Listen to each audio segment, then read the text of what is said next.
What is good? What up, Kayla? Damn, you quick. First one in here. Philip, what's good?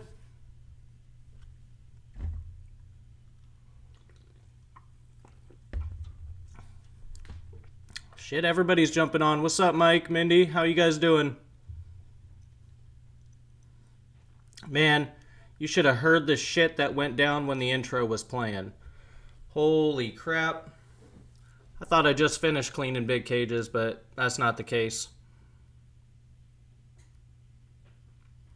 Chillin'. Damn. Everybody's jumping on quick. Glad to hear it, Mike. Dude, you cut off on that last video. What happened there, man? Right when I was typing to give you shit, the video or your live stream cut off.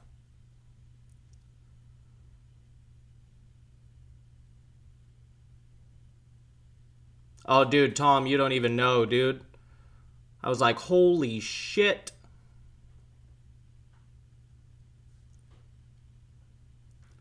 No, I don't think you do, Mindy.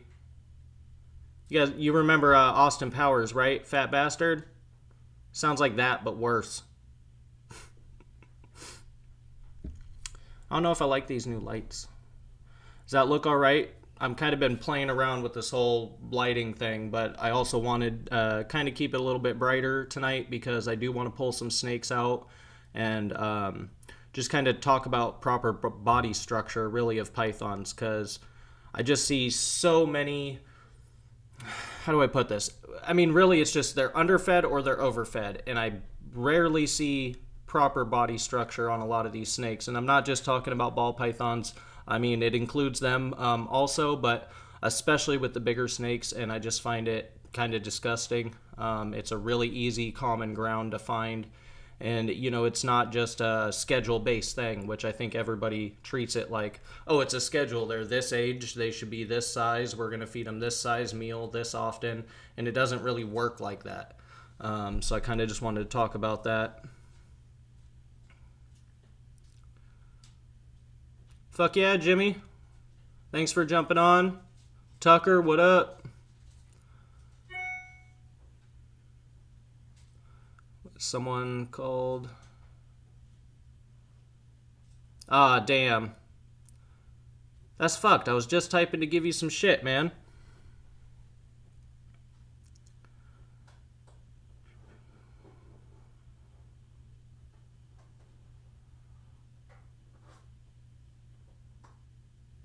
Oh, Josh, are you talking about that? Is that what you're talking about? Because that's a reflection on the T8. It's like impossible, man. It's either way too bright or it's just completely pitch black. Trying to figure it out, but the way I actually have this room lit is I have LED shop lights all along the ceiling here. I have 5 of them, and they're all ran on a timer. One, they're just better than the previously installed fluorescents. It's a lot less electricity. I can literally run all 5 of them for the cost, or less than the cost of one of the fluorescent fixtures, and just the ease of having it all on a timer. But that's what's funny is that light is actually like right behind me and right above me. Yeah, sorry. LED for the win, though. It really does help. It's actually what I use to light half the, well, all the big cages. Even Luda's has 2 LEDs in it. And then you guys can't see the shelving unit that's over here that has my smaller cages like the rhino iguana and then the geckos and amphibians and stuff that are housed there.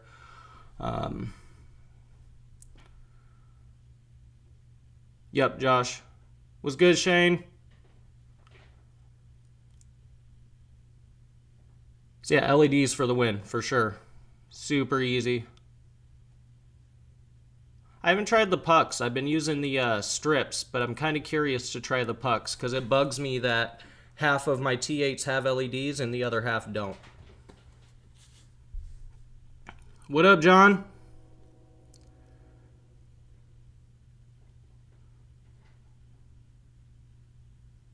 Nice. You're going to have to send me a link or something, Shane. I'm going to go ahead and pull a snake out real quick, though, and we can get into this topic if you guys are up for that. What's up, Justin? Give me just a second.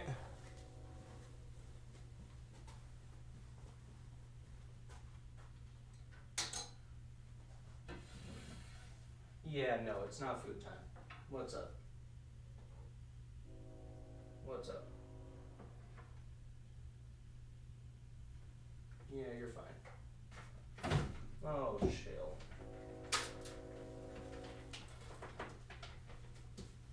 You're alright.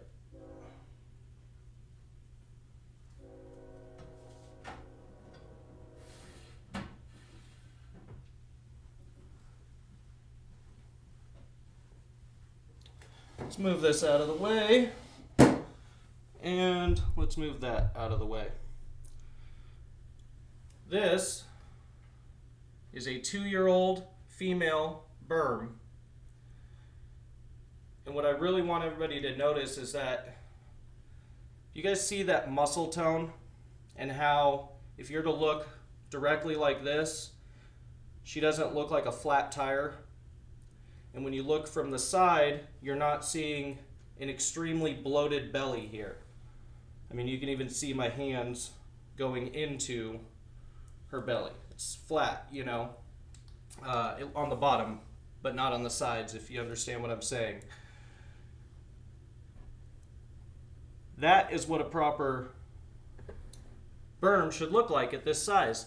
But the age really doesn't play a role. And I see a lot of people, I'm trying to think about how the proper way to word this to you guys, but you see a lot of, let me grab this so I can actually see your guys' comments.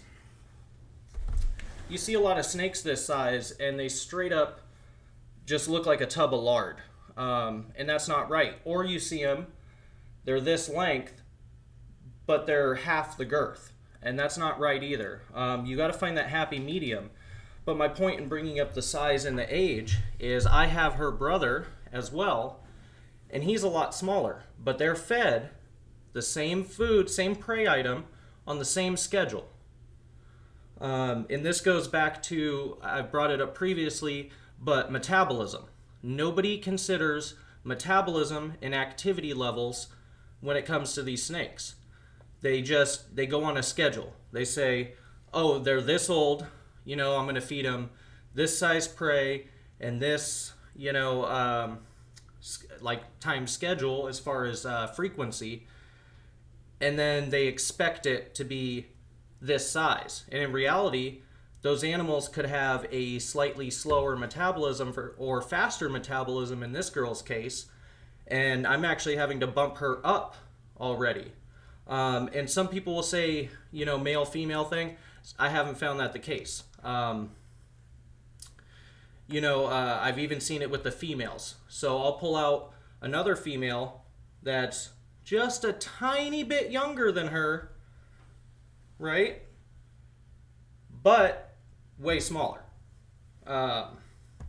You know, and it just goes to that metabolism thing. Not all these animals have the exact same metabolism and growth rate, you know? What up, J-Dog? Sorry, that was a long rant, but I had to get it out.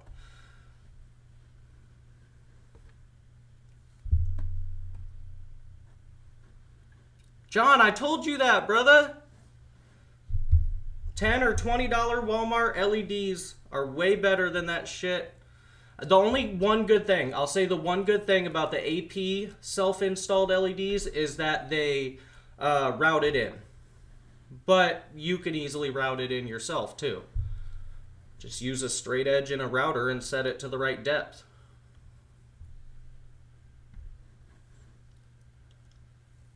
So, with that said, I'm going to put her in her actual cage, which is the one with the key in it right there. She was just in that 4 because I was cleaning. But I'm going to pull out her brother. So, get a good look at this girl's, you know, overall size. And then let's pull out her brother.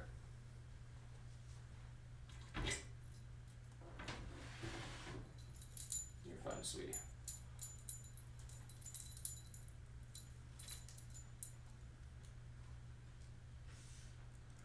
Oh, chill.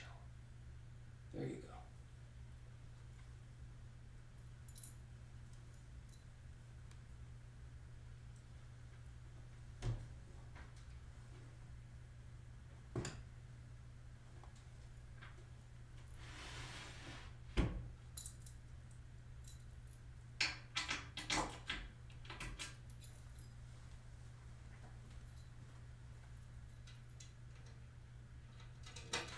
Bear with me, guys.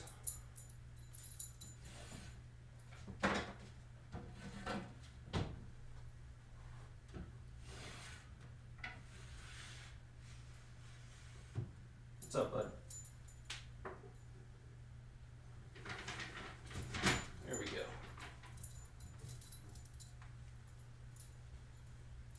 Now, for one, you should immediately notice the length.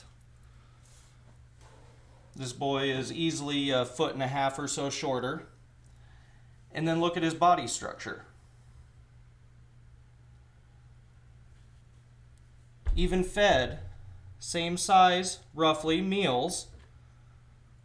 I don't power feed any of my snakes or overfeed my girls. This boy is a lot smaller. And you guys know I'm one to completely disagree with the male versus female thing. You know, I will say males may tend to slow down quicker. You know, they all tend to reach that like 9-10 foot mark around the same time when properly fed, right?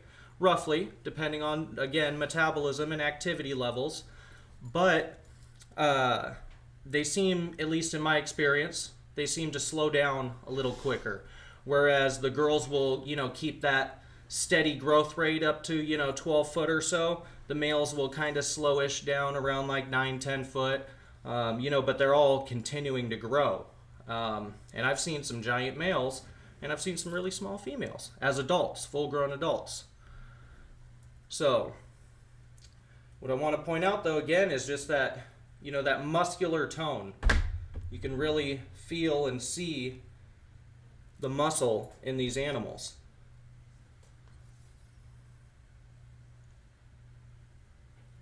So I kind of want to hear from you guys in the comments who have snakes, and it doesn't have to be burms. It can be balls, retics, anything.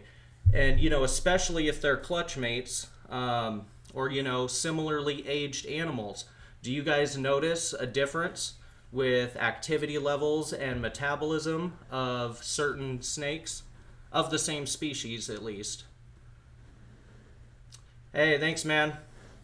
This is my 66% Posset caramel male. Whoop. He's a little wily. He's really active.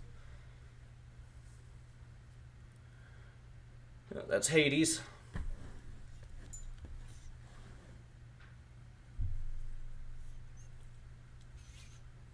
Oh, missing some of these.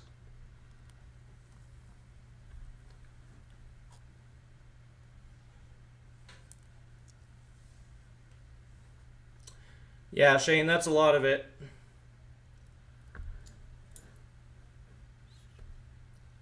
Yeah, Mindy, it takes a little time. I can't rush pulling them out and really putting them back. Really hoping these guys prove out. These guys are TK line, caramel, whatever those prove out to be, we'll see. But I'm super excited for this and to work it into some of our other stuff, especially if I can prove out the visuals. But even without the visuals, these are F3s, I believe, which is really rare in the Burmese world. So a lot of the genes that are in the States today, we're on F10s plus. So finding, closer to a wild-caught animal is going to be really good for the genetic pool of Burms in general. Even, obviously the visual caramel would be a huge plus. But these guys' grandmother was a imported caramel that was imported right before the ban. So one of the last Burmese to be imported into the country. And Travis, if you're out there, you can correct any of that if I got that wrong.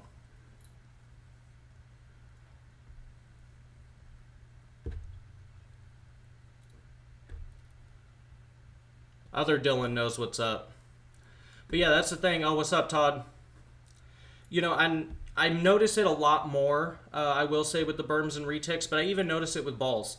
I have animals from the same clutch that'll, they'll start off with the same meals, and one just takes off, and they were roughly the same size out of the egg. But, one's more active, their metabolism is quicker. You'll see their lump is gone in 24 hours, where the other one who ate the same size meal, that lump isn't gone for 48 hours, sometimes 72 hours. And I'm talking about completely gone, able to, hold your animal, touch them, etc. So it really fascinates me, honestly. One, just personally, the metabolism, activity levels of different snakes, even of the same species. And on top of that, just the fact that nobody in the fucking community talks about it. And it's huge on body health. I see a lot of, berms this size, and dudes got them freaking fat as hell. I'm not going to say any names, but let's just say there was a recent YouTube video that came across. Female this size, probably about the same age, which by the way is too young to breed, and fat as hell. I mean, this girl looked like a Twinkie, that big around already, and breeding. And just from being around a lot of these big cages, I could tell those were either 4 or 6 foot visions, and that shit just ain't right.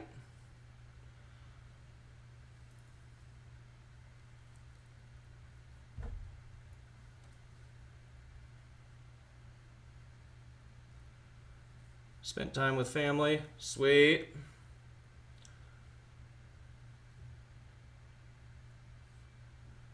Let me go ahead and put this guy back real quick, and then we can continue this conversation. I can pull out some more too as we talk. Here you go, bud.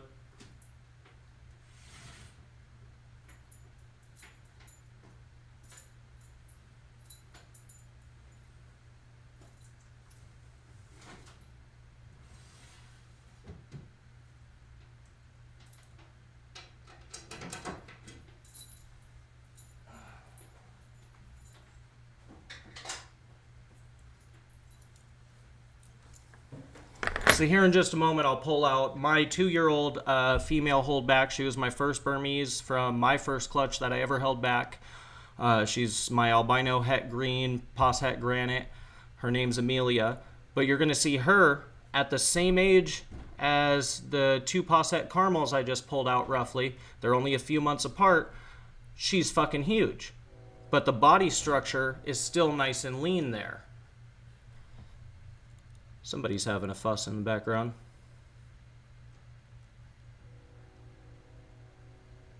That's perfect, Dylan. I mean, don't get me wrong, it's fine if it's there longer. The meal size is the meal size, but the metabolism's going to vary on all the different animals, And what really honestly got me to notice this the most was last year's berm clutch of 42 babies. When you're feeding 40 plus babies and you can see all of them at once and compare that many babies and say, hey, that one has these ones have a much faster metabolism. Their lump's already gone. I fed them all the exact same size meal. They're all the same size babies. I mean, we're within, 10 grams and an inch. Like, they're all roughly the same size. But you'll notice that. And then you'll notice, typically, at least what I noticed, is the ones that digested quicker were also more active animals in general.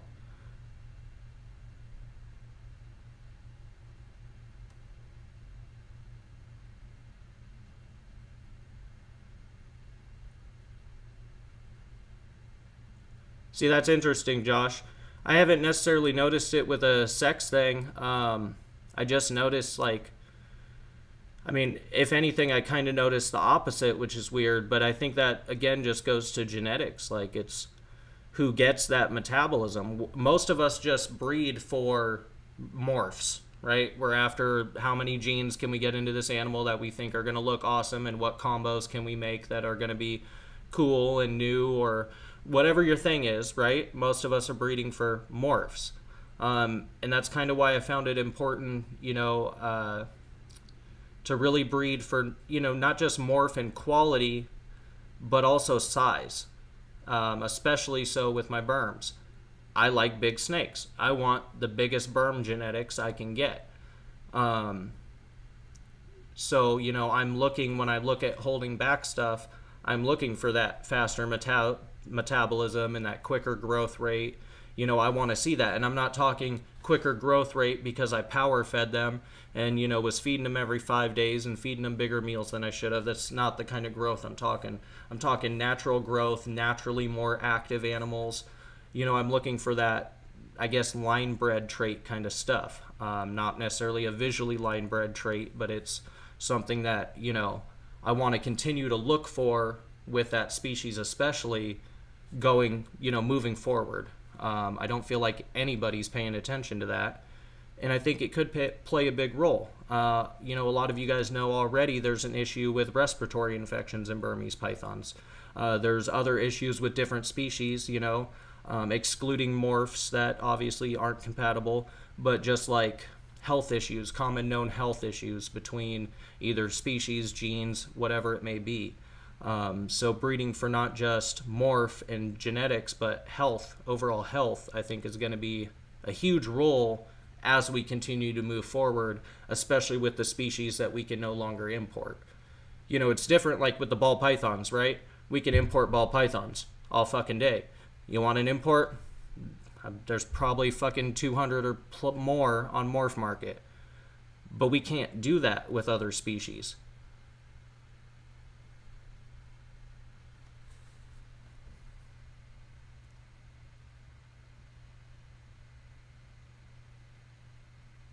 You want to see my ivory? My ivory granite girl?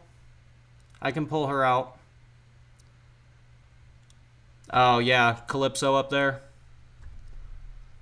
I'm surprised the Savannah monitor's not out and climbing around again.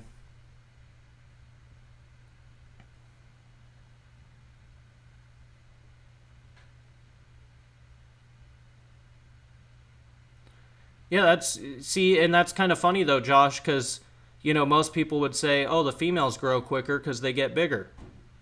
But I honestly really don't find that the case all the time. Now, obviously, certain species, there is, you can't argue that there's sexual dimorphism.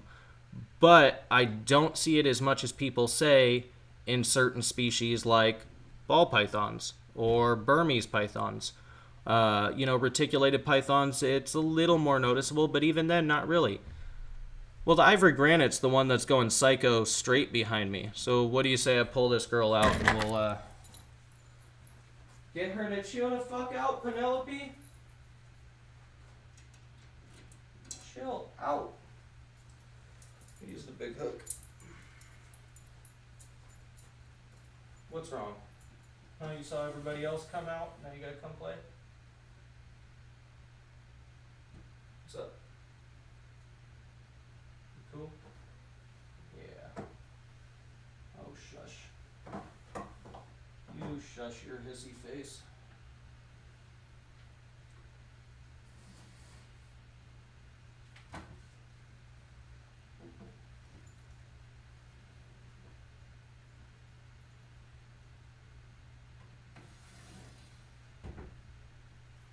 Hi. Hopefully these lights don't wash this girl out. Oh yeah, they're washing her the hell out. Which sucks, because I always try to capture this girl's true colors. An ivory Burmese is not truly an all-white or a leucistic snake like some people believe. Most of them actually have a very yellow dorsal and, pretty much a jet white belly and sides. But this girl, for being an ivory, ivory granite, is actually super high white. And a lot of you guys know I'm not a huge fan of white snakes. Don't get me wrong, I absolutely love this girl.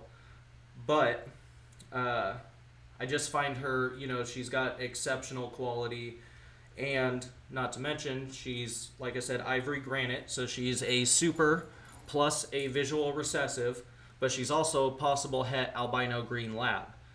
So my goal with this girl is to prove out that lab and produce some more killer hypo labs, like the male that I picked up from my buddy Aaron. And then I want to work that into my other projects. So, and not to mention possibly being able to produce different comboed labs as well. But minimum, every single baby is going to be hypo double het granite lab. Yeah, she was getting jealous.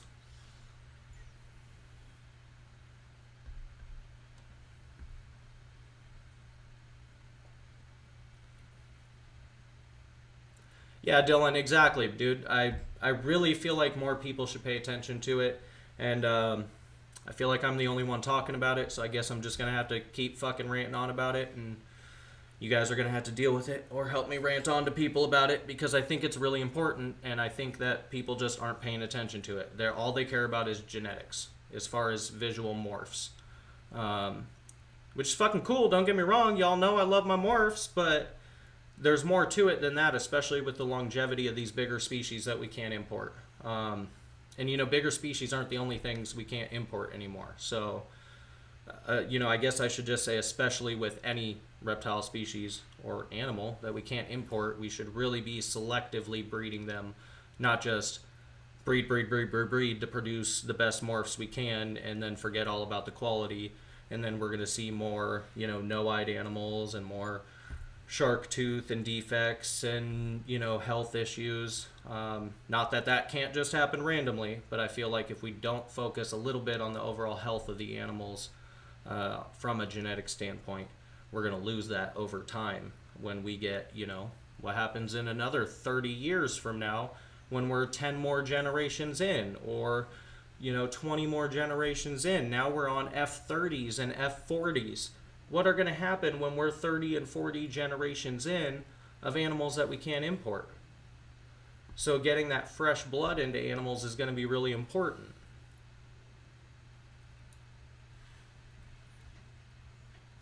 Luda always wants to come out. Yeah, I don't even see him though.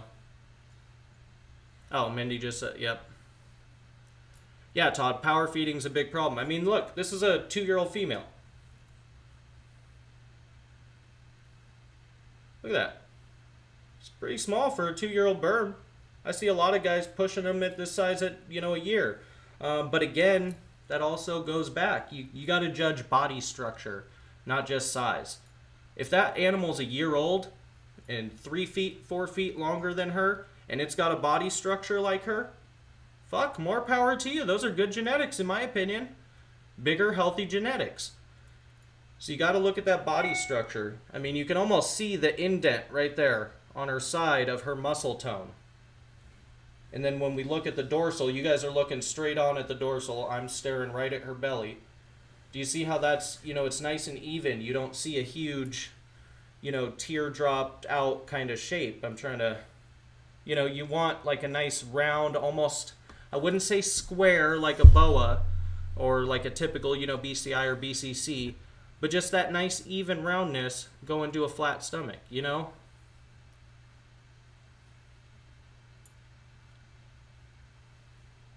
Shit, everybody's jumping on. Luda's like, Santa, you really want me to pull Luda out?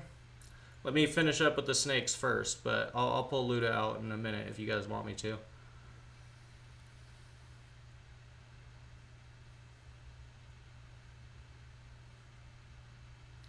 What's good, Angel?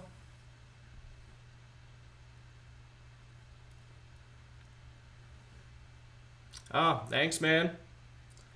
Yeah, so let's go, though. Let me pull out Amelia, and I want you guys to see something. For a snake that's the same age, a lot of these girls are roughly the same age, you know, within a few months. And I want you to see just the real difference in this girl.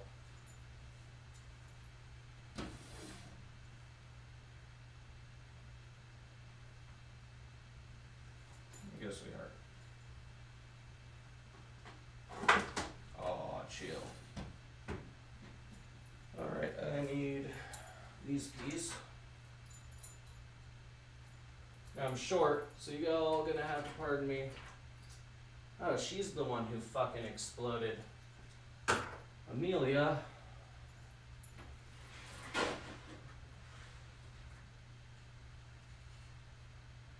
Usually I have to step back. She likes to just kind of pop out.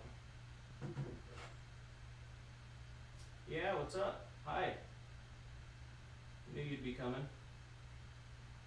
What's up, Chica? Oh, chill out. Come out. Come on.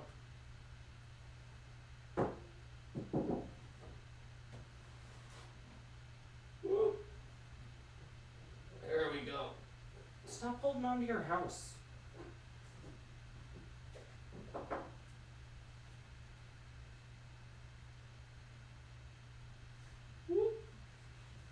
Alright, she's being slow. Come on. There we go.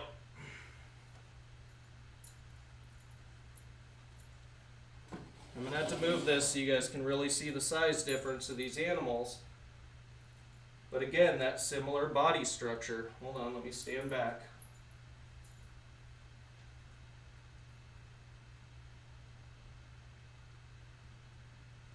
That is a much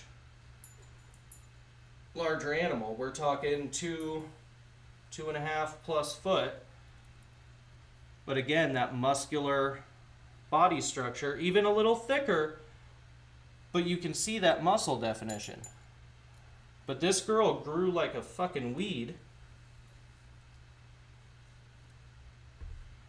And it's just because she's super active and has a super fast metabolism.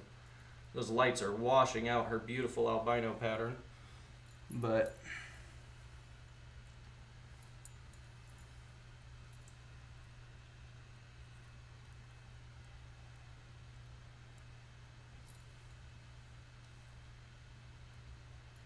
again, you guys can see that big difference. You know, and again, you know, like I said over and over, similarly aged animals. Just a huge difference just because of being a more active and faster metabolism snake. So let me go ahead and set this girl back because she's all nasty and I'm going to have to clean her as soon as this stream's over.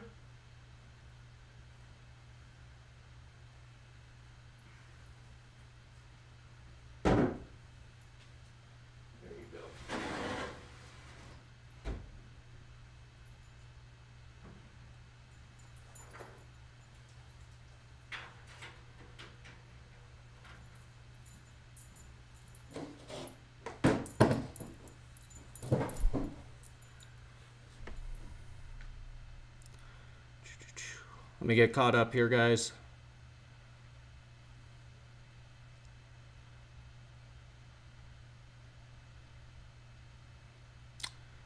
Yeah, Josh, I can pull those out.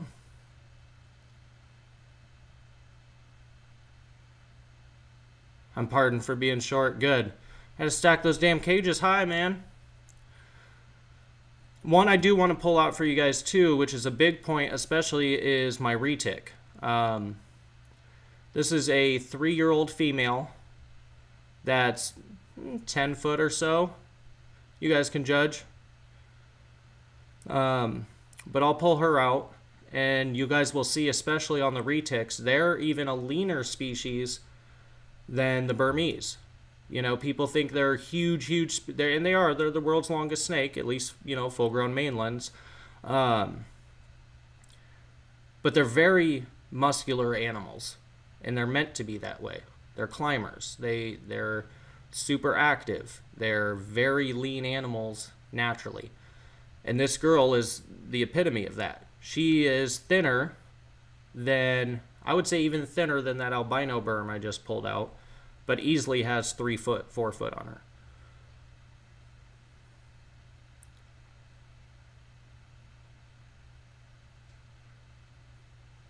Good, Mike. I gotta see your girl soon, man. You should send me some pictures. And bro, you want an albino? I'll probably have some here in a few months. Carmela on bottom there, I'm fairly certain is gravid, even though she hasn't been paired. And then the girl up top, we'll see. She hasn't been wanting to lock for me, but she's showing signs of developing follicles.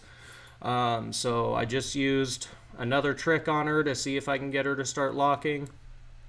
Can't pull her out right now because of that, but fingers crossed on that. So that'll be a green double het albino granite to my granite possible het albino green lab.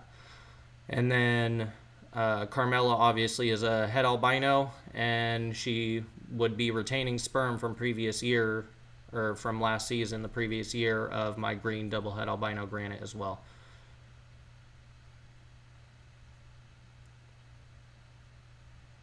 All right, Josh, I'll grab those balls out for you real quick before we get into Prim, because I'm going to have to grab the step stool because she's the one, goddamn, up there. You guys can't even see her cage. But let me grab those for you. Okay, your mail is this one. What's up, little homie? Oh, jeez. Yo, that's your water, bro. Yeah, see. And your female's right there.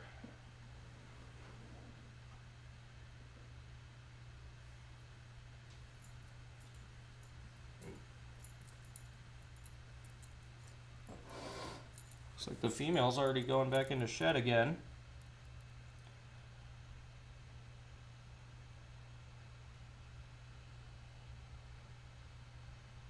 There's your girl.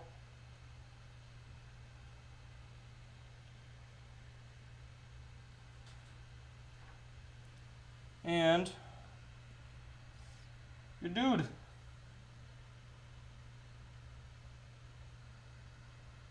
See, if I set this girl down, I can hopefully get this to pick up a bit more.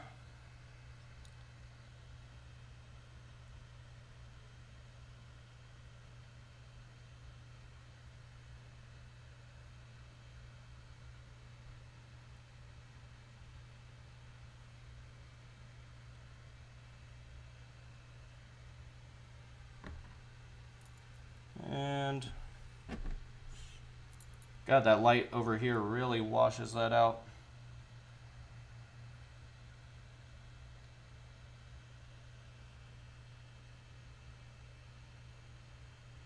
I love that pattern right here between my fingers there, that wonkiness. Same on the other side as well.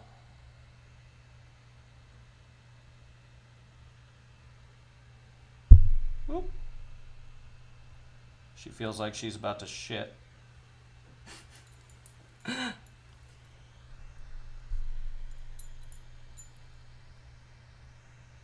Speaking of, where is Nava? I don't know, Zach's probably busy or something. I'm assuming that's who you're talking about.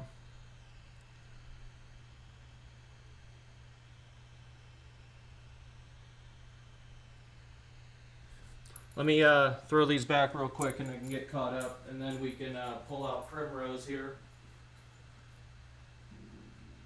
That would be her tub. And here you go, little homie.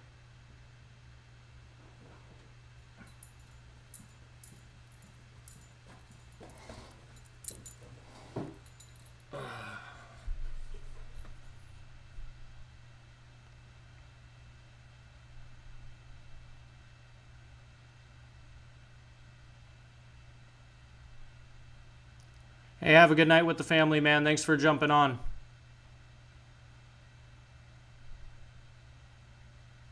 Hates when people follow him on IG.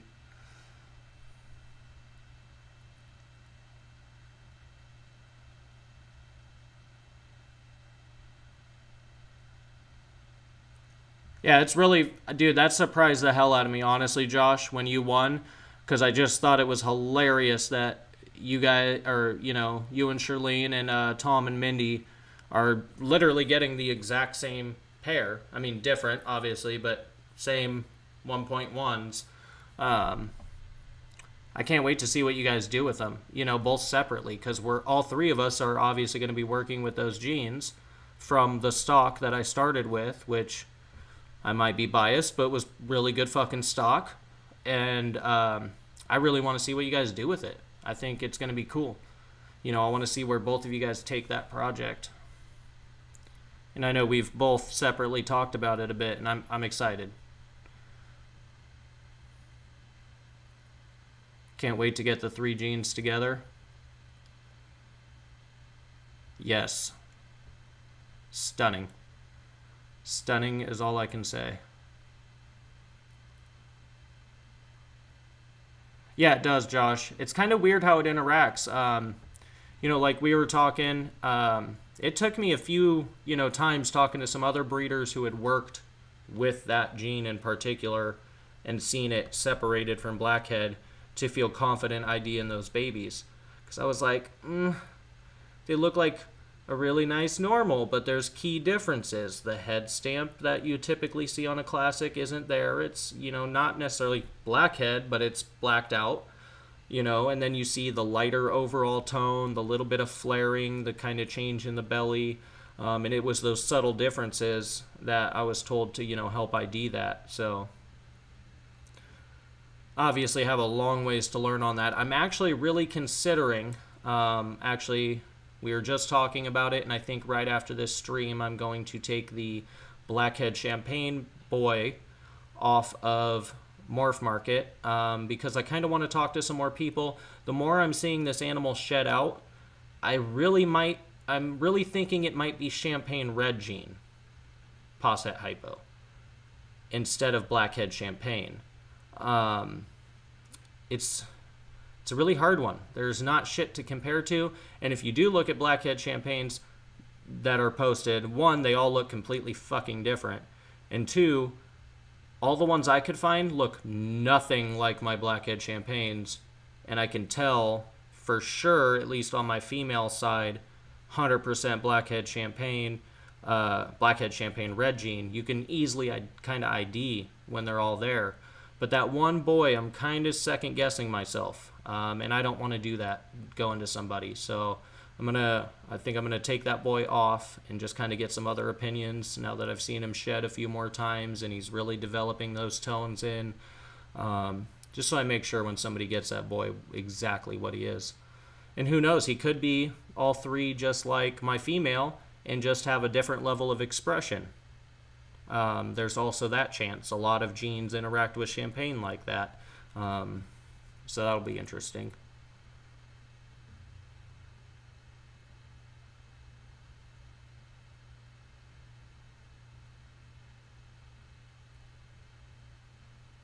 Yeah, you guys, I'm excited for both of you guys. Well, all 4 of you. You know what I mean. I'm excited for you guys. I think it's going to be really fucking cool. For instance, I'm really excited to work, again, more into the Champagne stuff with the Blackhead stuff. And really see where I can take that and get the visual hypo of that and then, build on that. I'd really like to see what that does in Visual Clown. I'd really like to see what it does with the super Blackhead version.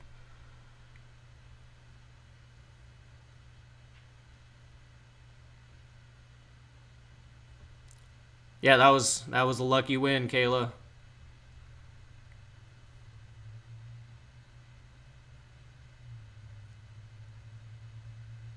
That's awesome, Josh.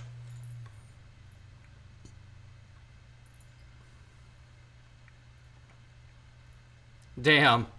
1 by default, bro. Type in the state you live in. That's kind of fucking awesome, though. Hey, man, I'm glad they're going to good homes, That's kind of my concern with the giveaways. And I did do the one giveaway on my channel, and it was one of those like, okay, give us a follow on IG and, do this. It's not that that wasn't cool, but it doesn't excite me. It kind of more stresses me out. Then I'm worried, okay, now I have to check this rule or this rule, and somebody's going to be pissed off. And fuck that shit. Number one, I do this because I love it. So if I can give back, in a way that's not detrimental to, obviously, ourselves, but also kind of, just give back without really asking for anything in return. I don't really feel like that's a necessity. I feel like if you want to give back, you're just going to give back, I guess is my point. So the whole, giveaway follower thing, I don't know. I just don't think I'll do that again. If I do a giveaway, it's going to be random. You guys probably won't know about it until just before it. And it's going to be for the people who really support what we have going on here and what we're doing. That's just how I roll, man. This community has given me an outlet to turn my life around and really do things that I love and enjoy. And, that means the world to me. So that's that. Thanks for approving that, whoever.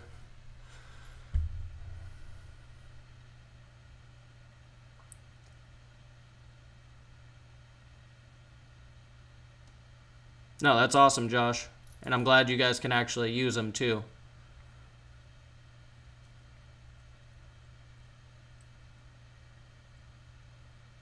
Yeah, Dylan, some genes are really tricky like that, man.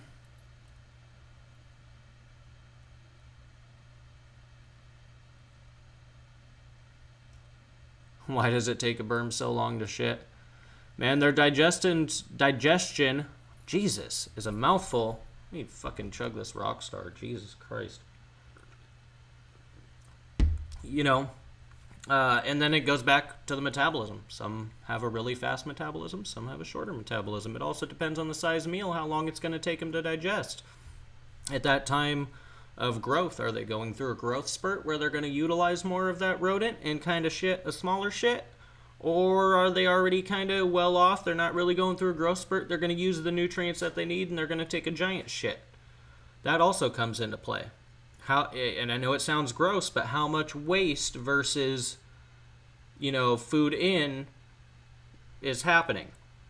If you got animals, you feed the same size meal, one takes a giant shit, it's not using that many of the nutrients. It's not utilizing that food to its fullest extent. But you have another one who does it, and it takes a tiny little shit. It's utilizing all of those nutrients. It's utilizing all of that, everything it can from that prey item. And that just circles back to the whole metabolism thing and activity levels and all of that, too.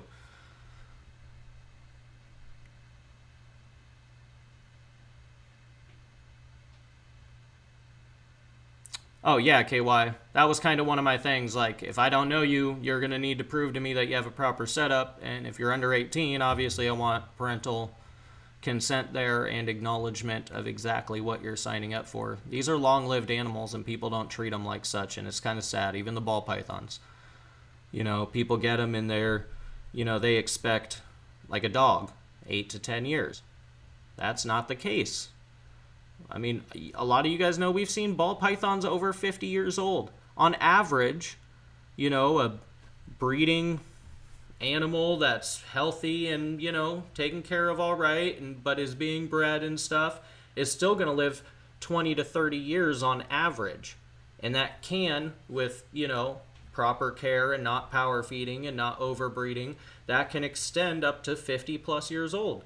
Berms are fairly shorter lived. Most berms, unfortunately, most of them only live 10 to 15 years in captivity because of a lot of the power feeding, but healthy berm, 20 plus years,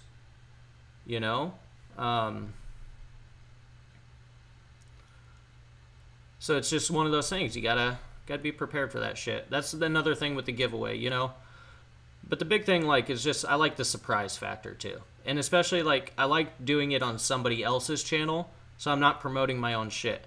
If you guys are here, I fucking love the shit out of every single one of you guys who are spending your Saturday night bullshitting with me and hanging out. Seriously, guys, that means the world to me. I've said it before. I'm going to say it a million more times. That is fucking awesome. But I don't want you guys to come here for giveaways. I want you to come here because you want to hang out and bullshit with me.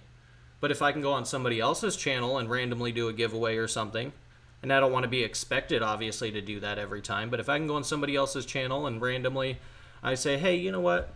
I don't mind giving away these snakes or this credit or whatever, and promote their channel out of nowhere, that's fun to me. That, it makes me feel good. So it's kind of it's selfish in its own right too, because honestly, it makes me feel good to give back.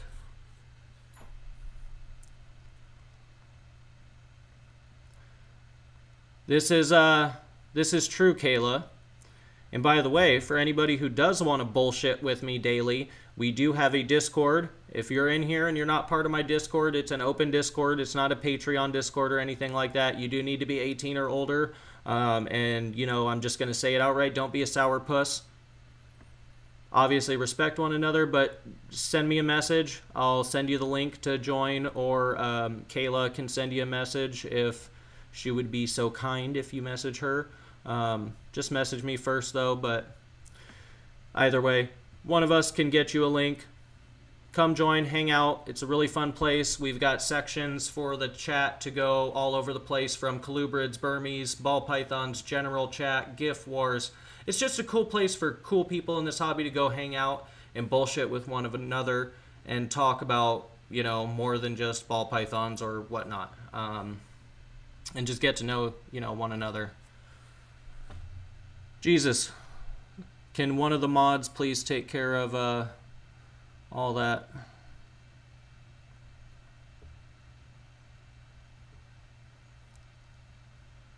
Thank you, whoever that was.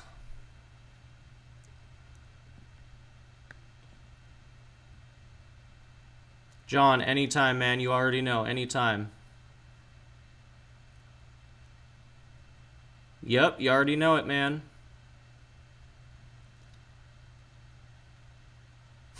I actually plugged the Discord. A lot of you guys know in the chat I'm bad about self-promoting. It's because I want you to reach out to me. You know, if you want to really be a part of what I'm doing. I'm not a forced follower kind of guy. I don't know. I'll tell you guys to hit that like button because it costs you nothing. So by the way, if you haven't already, please smash that like button for me because it's free, or hit the dislike button if you really don't like what the fuck I'm saying. That's fine too. Either way, it helps the algorithm, so it's a win-win. But I don't really, you know, like I said, if you guys want to be on my channels, that's because you guys want to bullshit with me. You want to see what we're doing. Angel.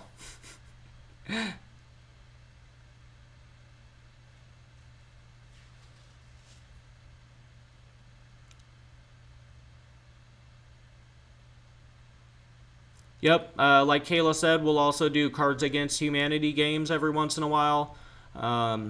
You know, we'll do a voice chat on the Discord, and then it's a separate website where we play cards. It's super fun, and if you guys aren't or haven't played Cards Against Humanity, one, where the fuck have you been? Why are you living under a rock? Google that shit right now or after the stream, whatever. Fucking epic card game.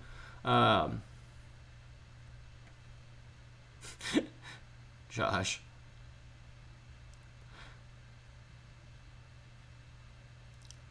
I'm not a bad example, just keeping it real. That's the whole point in this stream. Keep it fucking real. None of this bullshit, none of this, you know, fucking let me be socially acceptable. I tried that too long, and that's why my YouTube videos like never came out or were super sporadic, because that's just not fucking me. It's different when I'm face to face with some kids or something and I'm trying to teach them. It's a totally different mindset. Your mind automatically snaps if there's kids in my presence, right? But if I'm alone in my snake room recording a fucking video or doing whatever, I'm not in that mindset, and I don't want to be. It's my happy place. I'm going to feel free to say whatever the fuck I want, do whatever the fuck I want, talk about whatever the fuck I want. Probably why I'll never get monetized on YouTube. They're going to be like, oh, he said fuck 93 times in the last 2 hours.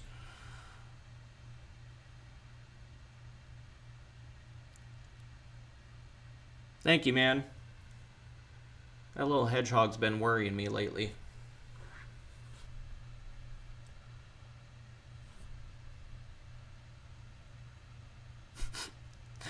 Mindy, they're going to have to come to the game to find that out.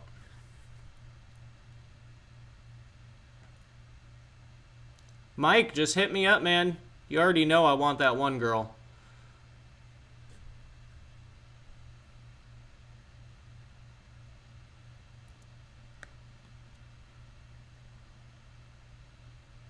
He just went rated R in 5 seconds. Yeah,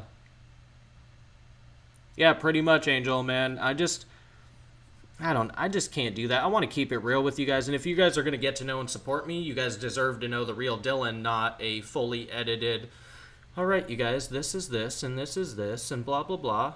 And I do those videos, like my History of Burmese videos. You know, that's meant to be more of an educational series. This isn't. This is no bullshit, no cap. Let's fucking get it. Let's cut down to the real shit that people won't want to talk about, or shit that people refuse to talk about, or just aren't doing, or whatever. Doesn't have to be fucking snakes either. You can be talking about whatever. Love that game, dude. Awesome game. Pogs. Oh, dude. Yes. Did you hear that, Mindy?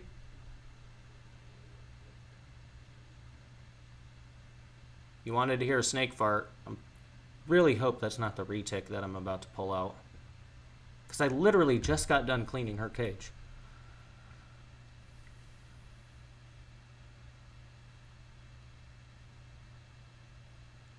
Oh my god.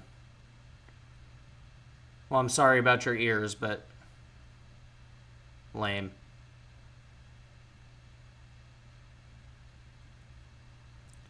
Kayla, this is probably true. I'm pretty sure my first word was fuck, and that's not a lie. According to my mom, my first word was fuck.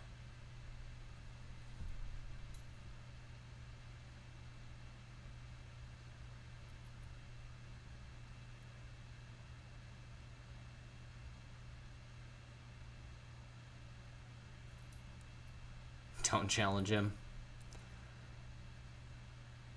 I know, dude. I'm just giving you shit. All right, let me pull this retic out though, because I really do want to cover this point with you guys. Because, like I said, just nobody's talking about it, and it's something I'm passionate about, and I think it's something that needs to be said and spread out there and just really pushed. And if I'm gonna be the only fucking guy doing it, then I guess so. But it really needs to be pushed out there. Oh. So, short stool. It's going down.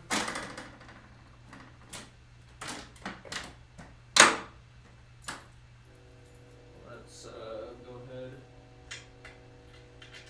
Sorry, you guys are probably going to get a really awkward Dylan angle for a minute.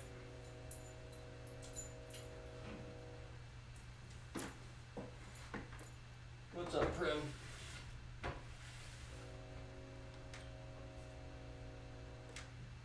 Hi, sweetheart.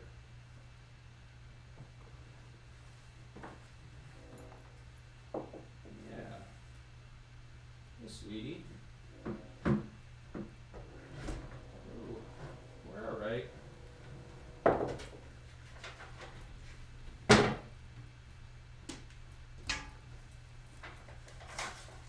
There we go. Come here.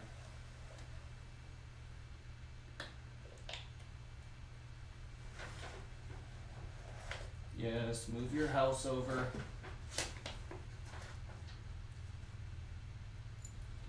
Give me that tail. All right.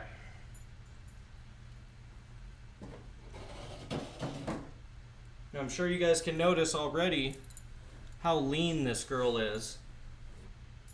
But this girl is a long snake. She's on the ground, and that's all the way past my head. But look at how lean that body structure is. I mean, we're talking about a 11 foot, 10 foot retic. But look at that body structure. Look at that tail. That's not a fat lard back end of a fucking Twinkie. That shit ain't right. You know? And this is a mainland. Now, obviously, retic. What are you doing, girl? Playing in your damn water again?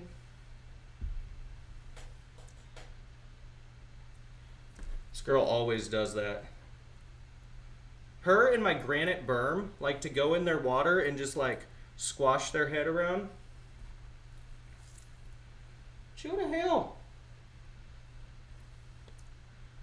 And then they literally hold a mouthful of water. And she's not gonna chill. Oh my god. This fucking girl.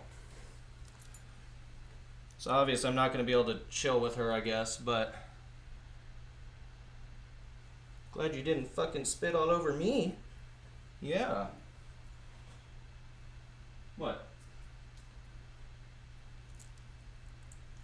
maybe she'll chill. She seems like she's acting a lot more chill now. Woo! Big girl.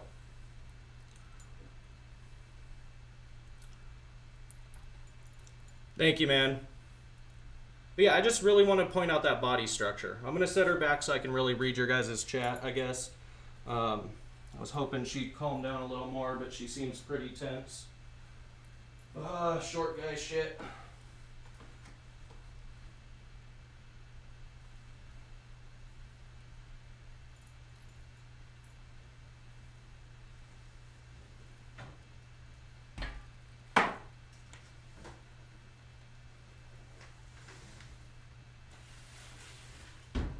God, I hate when they do that, though. First few times I ever saw a big snake do that, I freaked the fuck out. I was like, oh my god, what's wrong with my snake? It just drooled all over me. Nah, big snakes like to hold water in their fucking mouths and then get you. Not all of them, but some of them. You can tell the difference. That fucking girl, though. All over my table. At least she didn't get it in my drink or on the mic. That would have sucked. Backwash retic water in my Rockstar.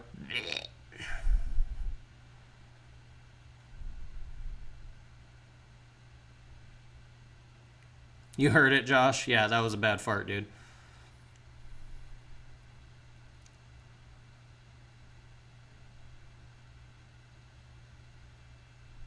Yep, I had to break out the ladder. She's way up there. She likes it up high, though. You know.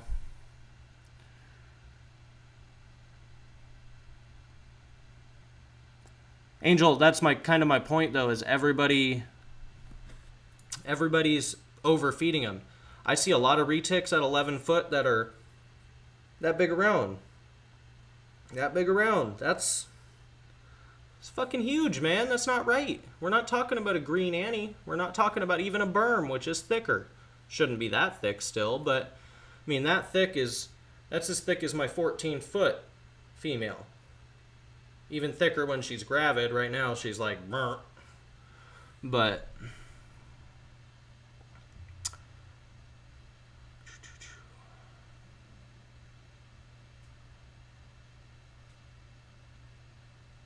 yeah, thanks, Dylan. That's, you know, and I just wish people would pay attention to that more, I guess is my point, man. I see it every fucking day on the berm page, on the retic groups, even on Instagram, and even on YouTube, man.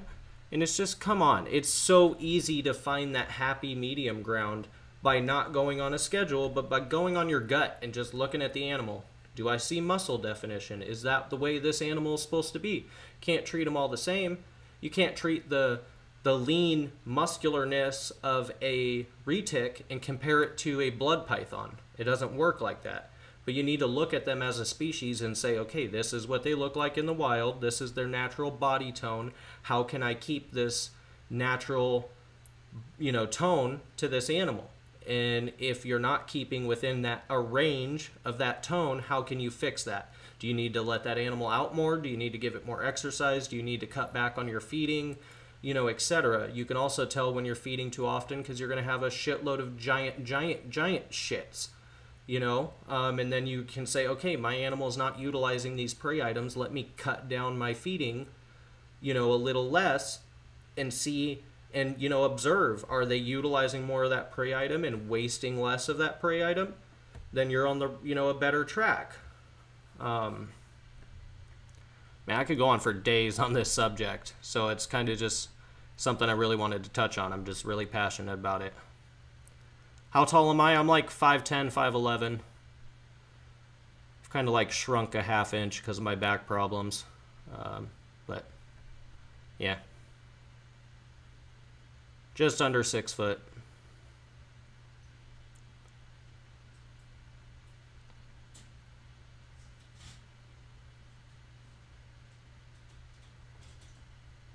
Yeah, no, man, they should be skinny like that, Mike. I see so many people that just look like... The best thing I can compare it to is a fucking Twinkie. You even look at the stubs of their tails and they're like rounded. Not like they don't... You know, you look at the vent and it's just like this drop off. I mean, just major drop off to, oh, here's a skinny tail. And you got this fat fucking vent, you know, it curls in, and then here's your skinny little tail. That's a major giveaway, too.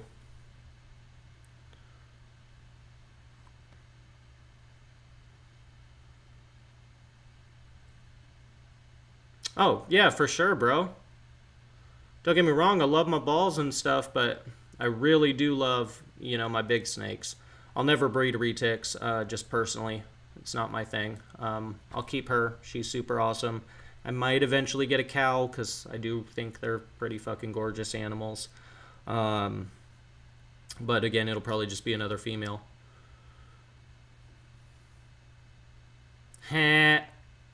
Without Mike. If I put on the heels, I reach 6.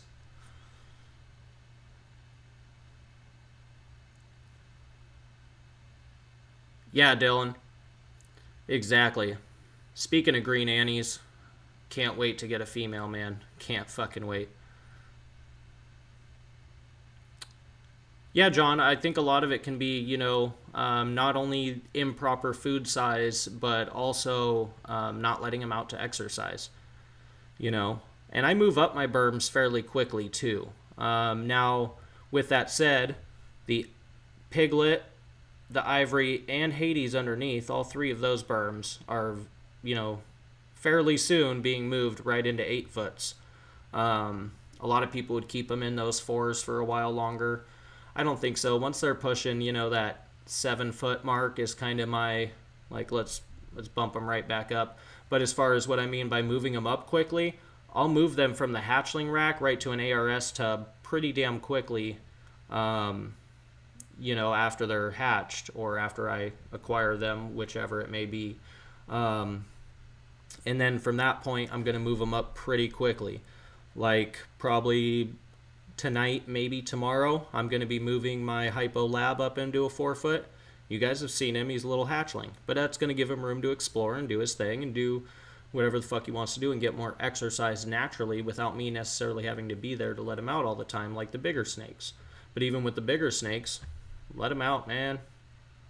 Obviously supervised and, you know, whatnot. But some guys just lock them in that 8-foot cage and they're like, oh, that's your life. You know? And I'm not saying the 8-foot cages aren't fine. They're great, but you still have to let them get exercise. I treat the enclosures like a burrow. That's where they go back to feel comfortable. That's their bedroom. That's their place. That's their hot spot, their cold spot. That's where they live. But they're going to come out of their burrows every once in a while and want to explore and stretch those muscles and go for a swim and, you know, take a dip, do whatever the fuck they want to do. Maybe climb halfway up a tree and be like, oh, fuck this.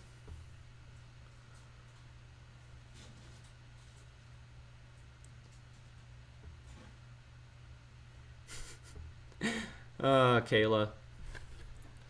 Your Volta's not fat. She's gravid. Jeez. Tell her to calm her hormones down over there. Jimmy, that's what I'm talking about, dude. Yes. Man, Angel, I'm working on that, bro. I'm working on it.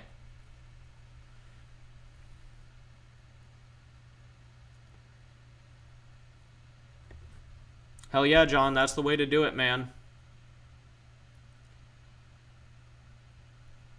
And I see you post pictures of that girl all the time. It honestly makes me really happy knowing that she's loved and in a good home. I really love seeing updates of my big snakes.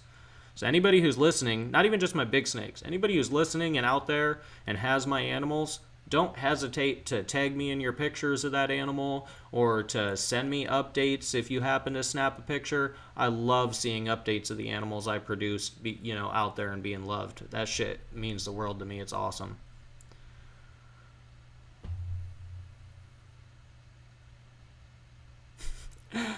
Shit, Uber.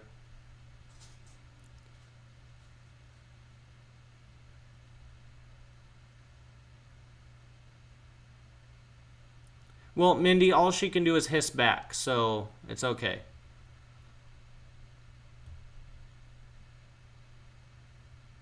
Yeah, those are perfect, Mike.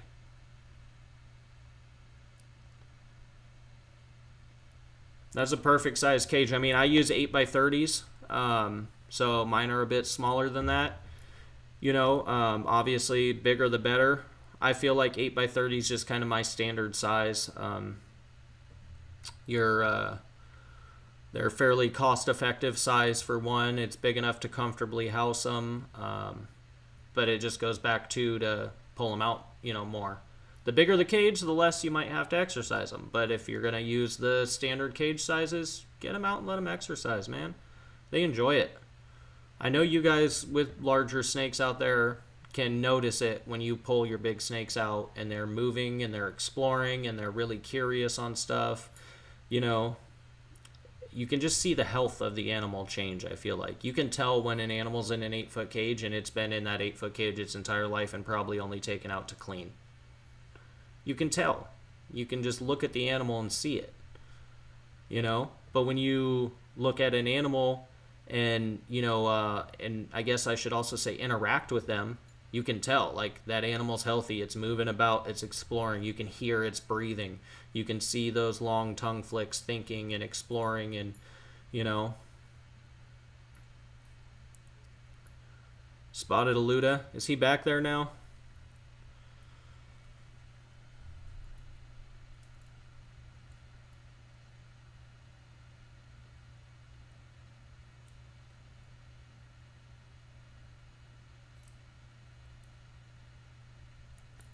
Kayla, ball python bites don't hurt.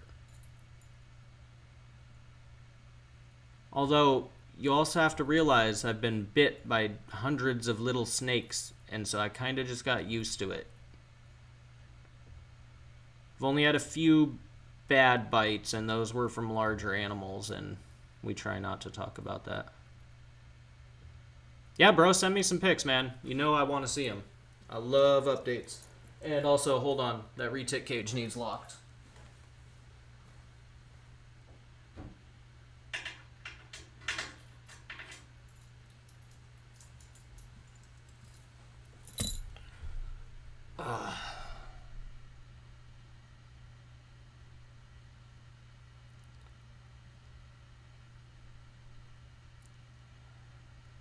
Yes, Mike, like from Caw. Like from Caw. That was actually my worst bite ever, and a bite we won't talk about here. We can talk about other bites, including other bites from Caw, but we won't talk about my worst bite ever. 500 gram or 5,000 gram ball python food bites hurt. Yes, they do. They do.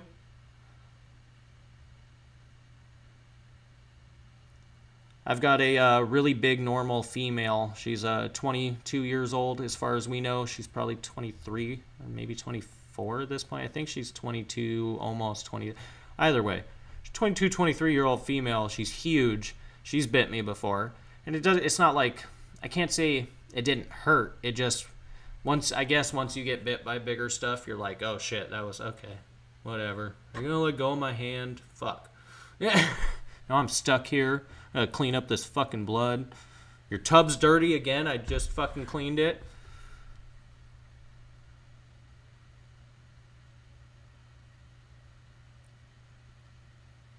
Man, I guess it depends on your pain level, Josh. Or John. Sorry.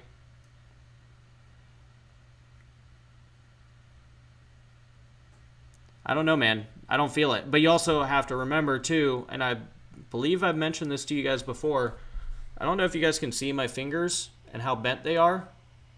I grew up boxing. So, I don't know if you guys can see the way my fingers are curved. I broke all my fingers multiple times. So, I've kind of lost a lot of feeling already. And, the fingers are really, I guess, your most sensitive place to get bit, definitely.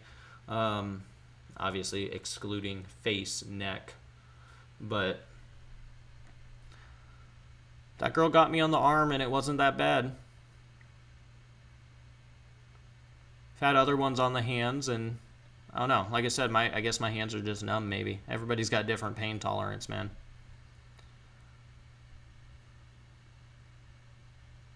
Yeah, that's what I'm saying, Mindy. Mike, do not encourage this story. I do not want. No, no, we're just gonna forget that story.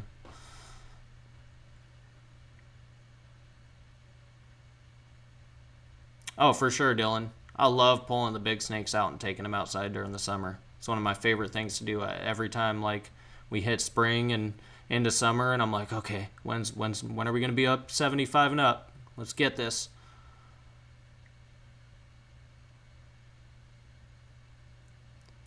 Got to keep those positive threads going though. Got to.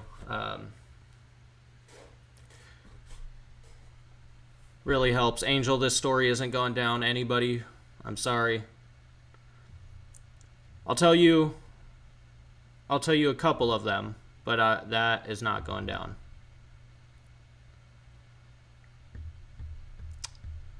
Mike, do not encourage this behavior.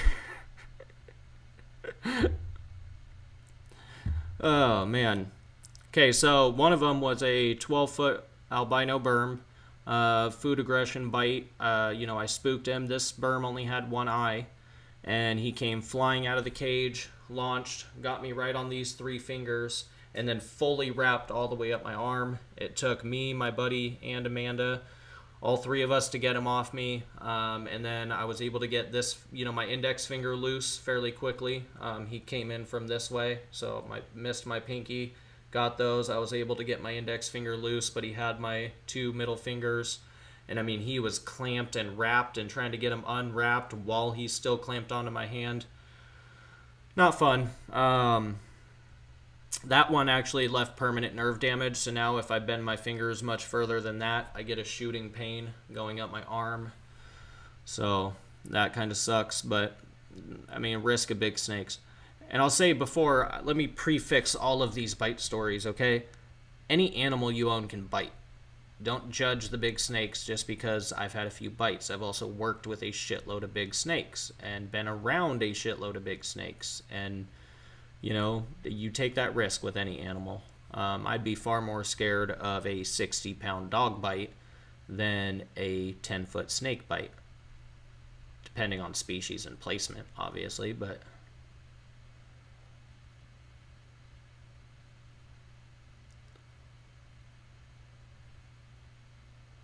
Man, somebody's going to have to ban Kayla if she keeps talking like that.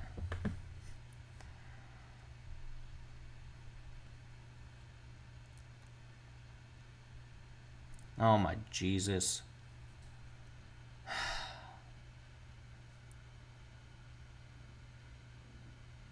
It's not a wimp. It's that I don't want to promote this story.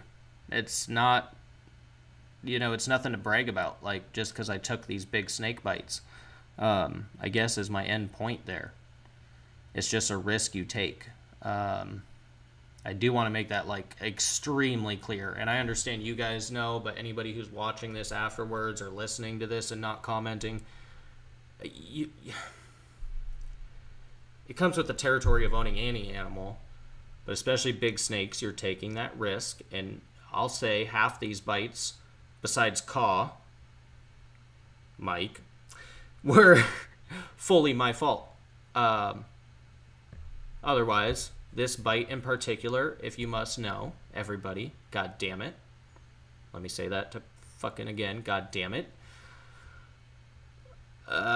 This snake in particular was a male retic, belonged to my buddy Mike, Ball Python Boulevard. He's in the chat. Caw was in my care for a while. We were attempting to do a joint project together, and Caw hated my fucking guts. No matter what I did, this snake fucking hated me. I don't know why. I tried to love him. He didn't love me back, that's for damn sure. At the time, I had a really bad hernia. This, no bullshit, no cap, this was fucking 2 doctors had to come in to do the surgery to fix this hernia. They said it was one of the worst they had ever seen. It was unfortunately right above my shit. Caw decided to launch out of his cage. His upper jaw latched onto my hernia, and his lower jaw latched onto you-know-what.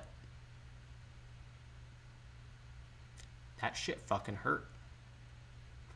That shit fucking hurt. I cried like a little fucking bitch. And that shit hurt.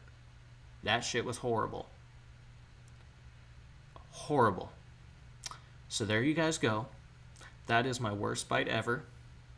That was fucking horrible. And I'm very lucky he didn't damage other things. Thank fucking God.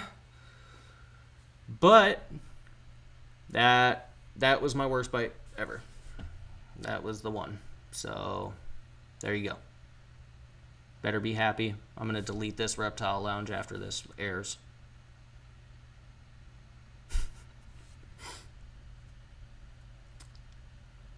That is, you should already know the answer to that, Josh. I don't even need to answer that.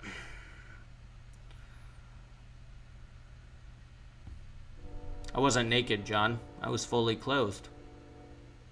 That's just where his mouth ended up, bro.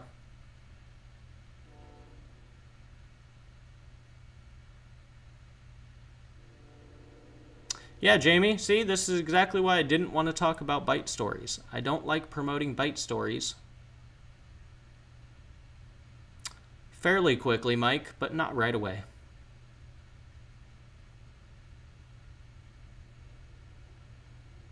Kayla, no, we don't love Caw for this. Sorry, Mike, but fuck Caw.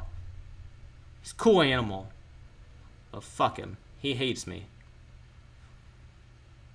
I've met very few animals that truly just disliked me. And this was one. Most animals love the shit out of me. I've had animals that are bitey and fearful of other people and immediately be cool with me. This one was the exact opposite.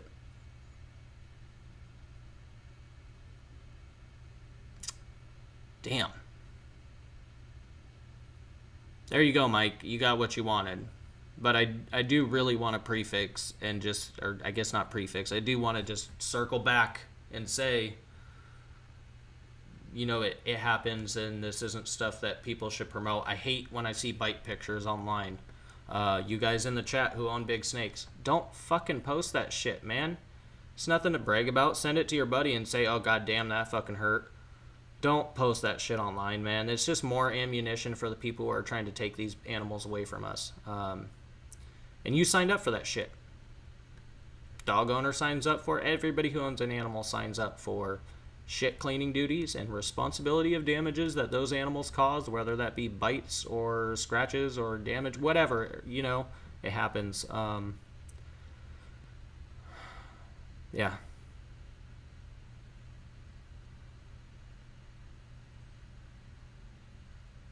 Oh, dude, I wouldn't worry about a berm that way. I wouldn't even worry about my retic that way, or at least Primrose. Caw in particular just doesn't like me. He's a male. It was during breeding season. Male retics during breeding season. Breeding season. Oh my fucking God, you guys. I'm always so exhausted by this time. Are assholes. They're just assholes. That's why, honestly, I don't recommend retics as pets to most people. At least male retics. I don't care what you fucking tell me how many sweet male retics you've met. I've met some sweet male retics too. Wait until they're of age and of size and it's breeding season and you have females nearby. And then tell me otherwise. Obviously you can work with them. You're not going to get bit all the time, but they're assholes. They're going to buck you. They're going to try to punk your ass. And you got to deal with it.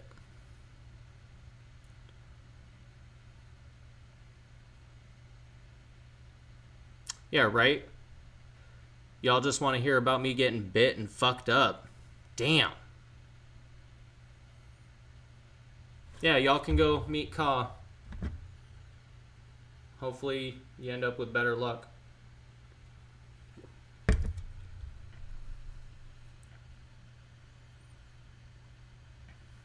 Yeah, thanks, Jamie. Thanks.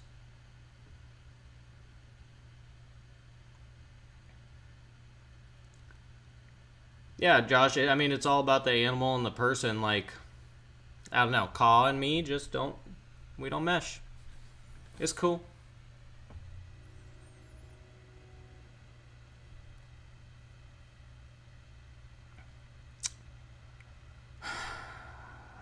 I'm not even going to answer that, Mike.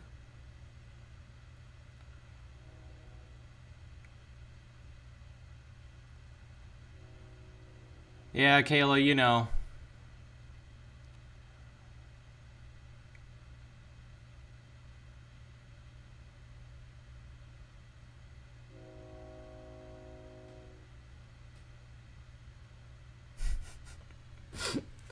Y'all are fucked up. Y'all are fucked up. I still love you, but damn. Damn.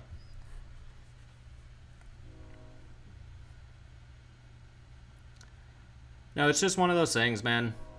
I don't know. Those two were definitely two of the worst. I've had a few other pretty gnarly ones that, you know, I still have little scars and stuff from, at least, like, you know, arms and stuff like that. But it's mainly slightly smaller animals.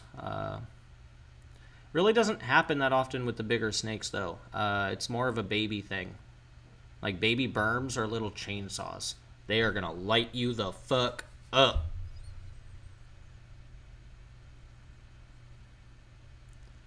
They're horrible, man. I was not prepared the first time I reached in to a bin of baby berms.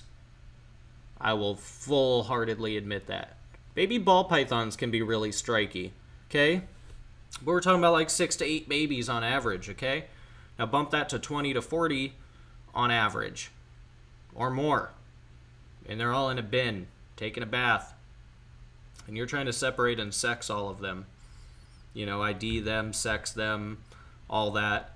And you're reaching in that tub of 20 to 40 little chainsaws that are just, you know, here's the fucking bottom of the tub here. You're reaching in and it's just every angle possible just coming at you. I didn't see that video, Josh. I might have to check it out. I'm not going to lie, man. I don't really like their new style of videos. I respect the fuck out of Kevin and everything that he's doing. Jeremy and Rob are also really cool guys. You know, I love how they do things and still have fun with it. It's nothing against the dude, but personally, I'm not a fan of Donnie's style of videos, man. Ever since he came on and started doing their YouTube, I haven't been a fan of it. But I'll check it out. I did see when their dude got bit in the chest. That shit was gnarly. Your squirrel? You got a fucking squirrel, Tom?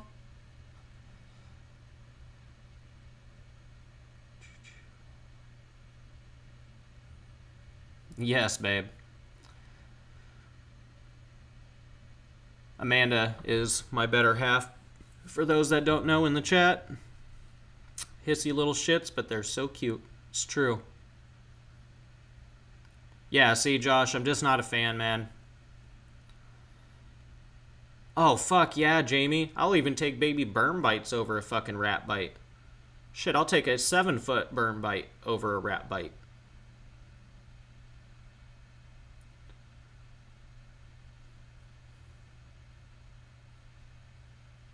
Had a squirrel. Keywords there.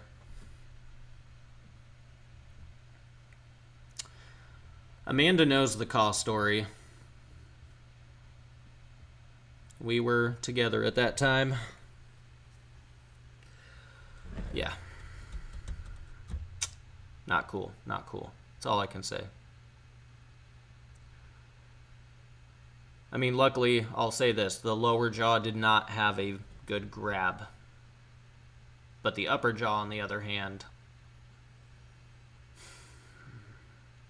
made a really shitty, horrible situation that I was already needing surgery for 100 times worse in a matter of fucking a split second. So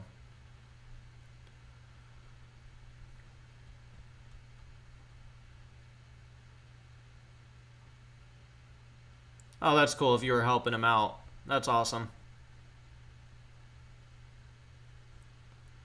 I don't know if Shane, if you're still in here, you need to share with these guys in the comments the story of your dad's squirrels. Shane, the guy who helps me with my cages here, his dad feeds all the squirrels and they come into his yard every day and come right up to them and shit. It's pretty cool.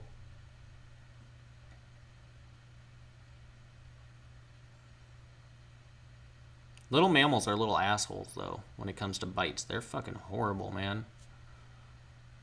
Honestly, I'm more scared of my tortoise or my monitor biting me than any of my big snakes. I mean, I'd be far more concerned of a bite from, you know, bite from Luda or Rampage, my 60, well, actually, he's pushing 70 plus pounds now, sulcata.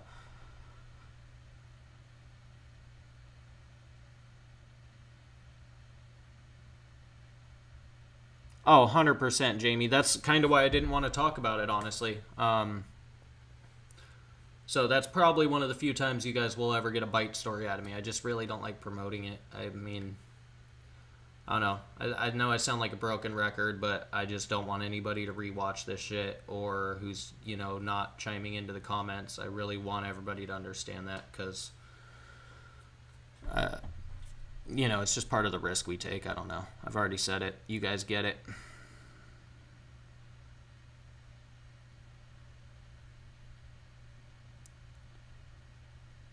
We can kill gray squirrels. Man, down south they eat a lot of squirrel, so I've heard. Yeah, exactly, Josh. Dude, I mean, Rampage is a big boy now. He's fucking... I don't know, you guys can't see that. I mean, he's the size of my whole entire torso and probably a bit wider. He's a big tortoise. It's 12 now? 12 pushing 13? Yeah. Babe, you're in the comments. Rampage is pushing 13 now, right? 13 years old and 70-ish pounds, give or take, one way or the other.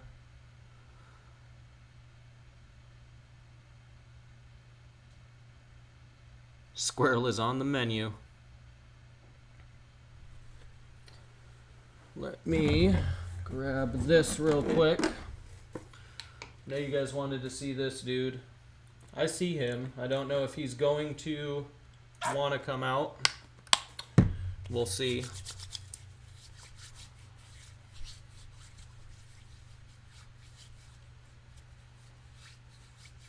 Yeah, brother. Come in anytime, every single Saturday, 7 p.m. Time may change, but it'll be, you know, I'll let everybody know ahead of time. I'll promote the stuff. You know, and obviously if I have a guest on, we'll be promoting that as well. But I don't want to have a guest on every time. I do enjoy, you know, having a guest and talking to other people, but like I've said in the past, I also want to have these open chats where I'm just talking to you guys. I'm reading your comments, answering your questions, showing you guys what you want to see, and just bullshitting. You know, and I like having to talk about the whole metabolism and everything and the body structure of these snakes. That is important to me to be able to hear other people's opinions on it. I talk with my hands way too much, if you guys haven't noticed. That's my wife's nickname.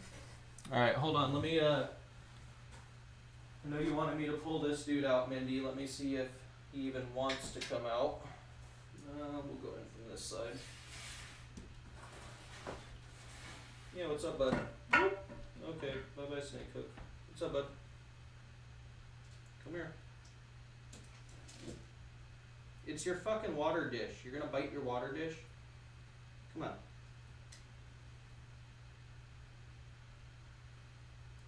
For those of you who don't know what I'm doing, I'm trying to distract him with my one hand so I can reach behind him and grab his tail without being bit. And then I'm going to, while grabbing his tail, I'm going to reach underneath and grab him. And hopefully he doesn't claw the living shit out of me. Can't really let go here, so this is Luda. He's not very happy with me right now. You can stop making your little noises at me, bud. So this is him. Cool ass dude, but I would definitely not want to take a bite from him. I mean, I'd much rather get bit by a 14-foot snake than this dude, for sure. This dude will grab you and he will shake and he will be very angry and not fun to take a bite from. But there you go, Mindy. There's Luda for you. Woo! He's getting to be a big boy for a Sav.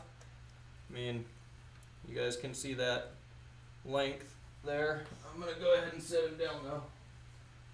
There you go, bud.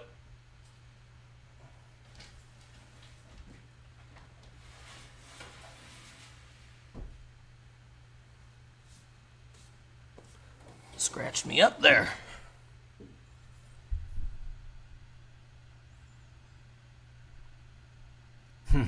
Yeah, Luda's cool. I love that lizard, man. Really happy with him. I hope he's around for a lot longer. We'll see. I mean, a lot of savannas don't make it even to half his age. So, but he's got the proper care, proper environment. He should be able to live another while longer. So, and get a bit bigger as well. Not a lot bigger, but he'll get a bit bigger. You know what's funny is I see these savannas and, you know, I know a lot of them die off real soon, so it's hard to tell. You know, they're full adult size. But if you Google, or not Google, but search on YouTube, just search Big Savanna Monitor or Giant Savanna Monitor. There's 3 videos in particular. There's one, it was some sort of talk show, and there was a fucking giant sav. I mean, I'd never seen another savanna this big. There was another one where the savanna was eating in the hallway. And I couldn't tell if that was just, you know, kind of a forced perspective kind of size thing, or if that animal was actually fairly large itself. And then there was a third one where the dude actually had his savanna. He had a big pen, like a huge hillside pen in his backyard, and was calling his savanna with a bowl of meat, which I thought was one really interesting as far as the cage setup, not the meat, but as far as the cage setup. And literally the savanna just comes running. This thing was fucking huge. I never see salves that big. I mean, Luda is one of the biggest salves I really ever see, just because they don't live long enough in captivity, because unfortunately thousands die every fucking year here because nobody knows how to care for them properly, or they bought it at Petco and it was already sick, or they bought it at Petco and they told them it needed a 40-gallon tank and then to feed it pinky rats only, and they die in fucking, you know, a few months. They don't have proper UVB, they don't have the proper 130, 140 degree hotspot, etc. That's a whole nother story. If you guys want to know about Savanna Monitor Care, go check out the last edited video I did for you guys. Savanna Monitor Care, covered all in that video. I'll tell you exactly how we care for Luda, about the species, why we set him up the way we do, and why we keep him the way we do. That method's worked for me, you know, really well, but I kind of wonder, like, why don't we see more bigger salves? Like, I'm not the only one with this info. It's readily available info you can find.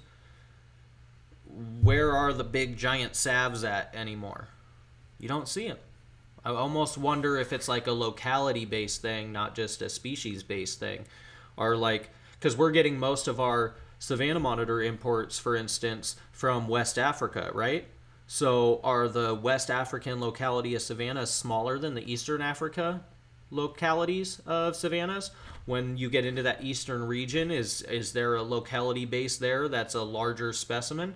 Obviously, sex plays a role in this, too, with savanna monitors being a sexually dimorphic species. But I kind of wonder if it's a locality thing, and maybe what the reason we're seeing a lot of smaller savannas overall, even as, you know, adults like Luda, is maybe that they're, you know, that's the West African locality, which is where, you know, almost all of the United States imports are coming from, or just imports or exports from Africa for savannas. Most of all of them are coming from Western Africa, to my knowledge.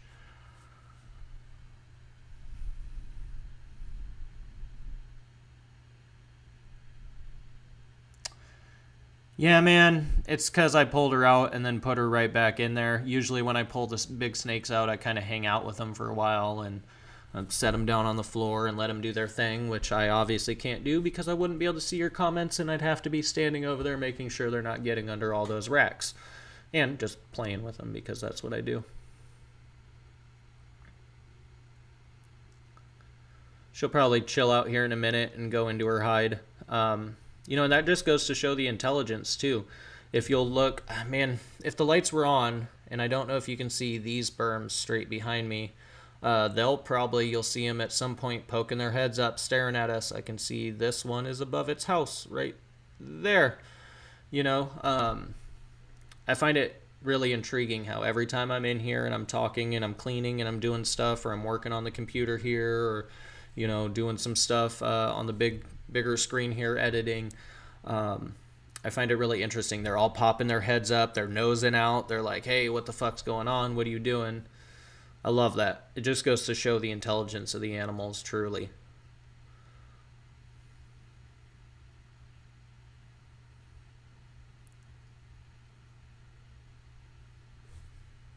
Yeah, see, look, she already stopped too. Now she got poking her head up a little bit. She's gonna do that. If she actually starts pushing bad, I'll go pull her out again for a minute and we'll hang out with her, just because that's what I do. And they're just like that. They're fucking needy. As much as I love the shit out of them. Alright, you guys, though, I think I will wrap this up fairly shortly. I do want to, you know, answer any questions that you guys may have, or if you guys have any requests for animals that aren't the biggest two berms, because sorry, I can't pull those girls out right now. But I'd be happy to pull out any other animals you guys want to see, or answer any questions for sure. Oh, for sure, Kayla. And anybody who says differently is full of shit or is just completely fucking blind. I mean, even when I'm doing these streams, my hedgehog over here always ends up popping her head out and staring at me. She's doing it right now. You know, she's actually, it's kind of funny. She lays on her back and just kind of turns her head and stares out of her cork round at me.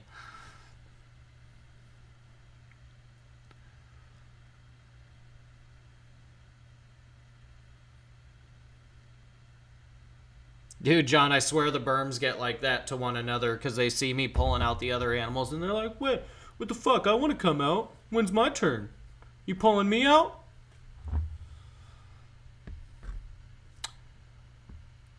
Tom, you want to see the...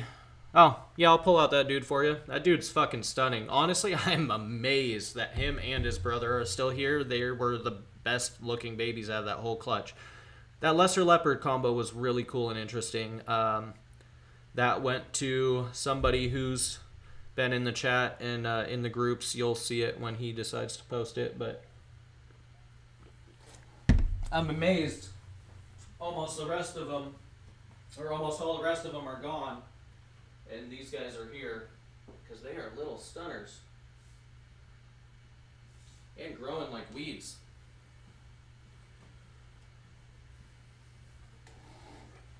So this is the lesser leopard GHI. Unfortunately, I'm sorry you guys are getting that glare. I'm going to have to play with this lighting some more or get some gels to diffuse that. But beautiful snake. Really a gray slash olive green-ish, more gray and dark, I would say, of a base color. Then you have this really beautiful kind of light beige going on. This nice striping in the tail. Obviously that craziness coming from the leopard and GHI influencing the pattern. Just a super cool combo. Striping by the head. Those nice thick eye bands.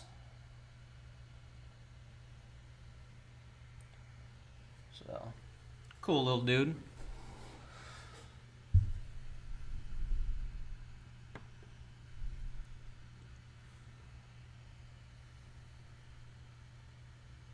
Yep. That's why I'm a huge proponent of pulling them out, man. I do it every single day. That's why, you know, you guys don't see me like active 24/7, or, you know, it might be a little sporadic. I might be on for 20 minutes and then I'm not going to reply for a few hours or whatever. One, because I got work to do, and two, because sometimes I need to pull out the big animals and just kind of kick it.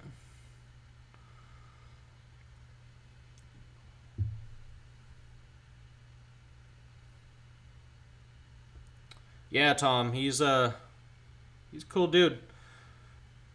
Got his dad, and then we held back a female from this clutch. It was the only girl. We were hoping to hit this in the female version. That was our goal. Didn't happen though, but we did hit a really nice lesser GHI girl that we're holding back, so I'm excited for that. Yeah, let me throw this dude back. I'll show you guys actually our female holdback from this clutch.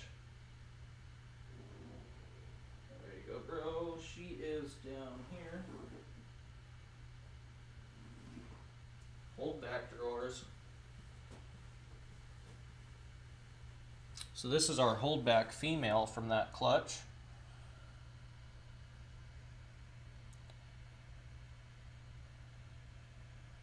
Really nice example of a lesser GHI. Nice and bright. It's crazy how much the leopard influences that overall color. So, really love that dorsal. I mean, look at how crazy that dorsal is.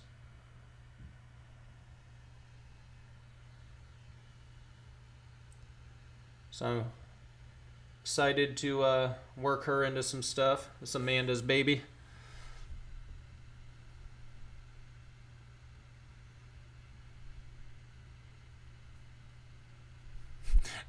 Just want to see Persephone again. What do I use for... I'm assuming you meant the Burmese hides. I don't use hides when they're in the rack systems. When they are in the 4-foots, actually I think, hold on, let me put this girl back and I'll show you.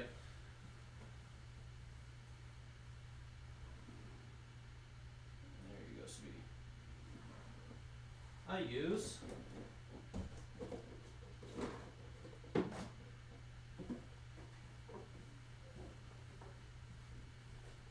these. Forget which brand these are. Vivarium Electronics. Extra large hides. I'll use this for a berm up until about the 5-6 foot mark. Once they get bigger than that and move up into the 8s, I use concrete, or the mixing tubs, the same that most of us use for our rodent tubs.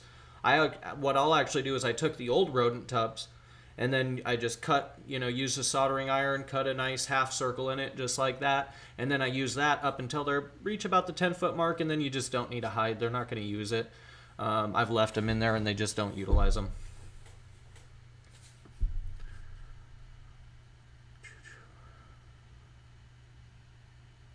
I love the GHI stuff. I'm really looking forward to seeing the supers of a lot of the genes we're working with. The super GHIs, the super gravels, the super blackheads. We're finally getting closer to those goals after the last few seasons of holding stuff back and working on it. So excited for that. Still have yet to produce some straight gravel females, so hopefully this season we'll be doing that.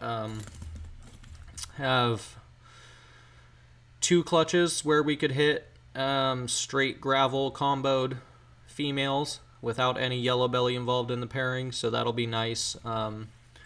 Really want to get some some more just straight gravel, no yellow belly involved, to further the super gravel projects beyond just a visual super gravel. I want to see super gravel combos.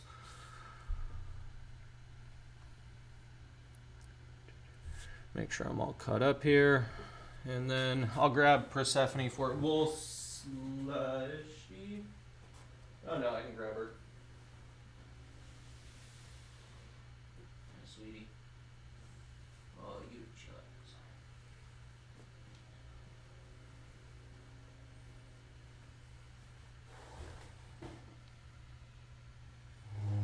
Man, so much glare right there. There's the babes. One of everybody's favorites in our collection for sure.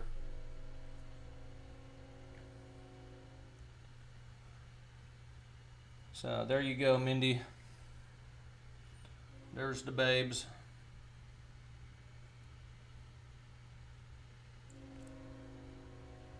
Yeah, love this girl. She's developing though, so I'm going to put her back because I've been handling her a lot lately.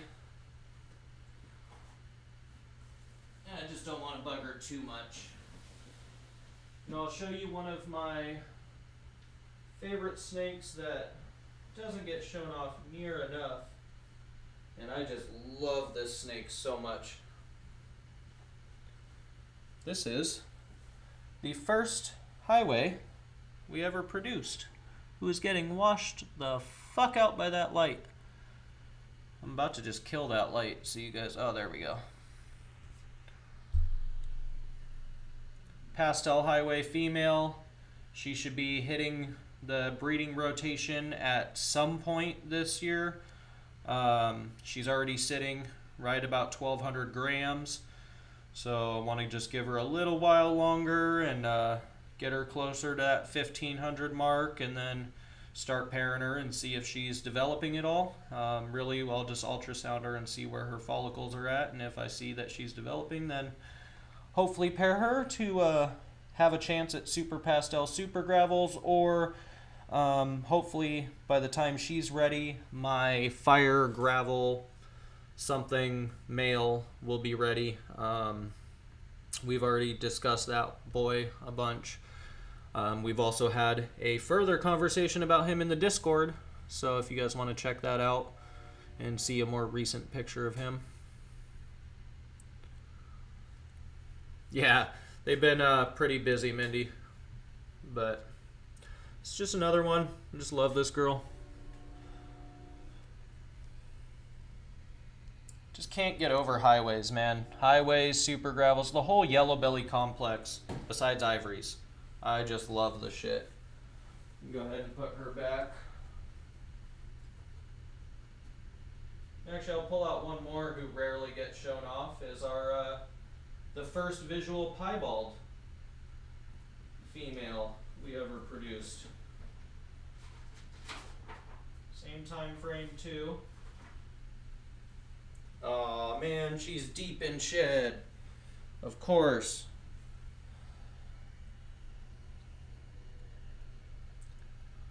She's actually a little bit further along. We call her Smiley. I don't know if you guys can see that little prison smiley she's got. It's a lot more apparent when she's not deep in shed, but little smiley going on right there. Yeah, our first visual piebald female we ever produced. Couldn't get rid of her.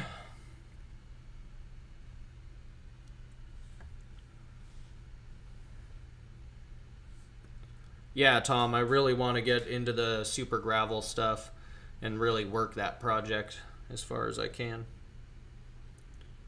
So,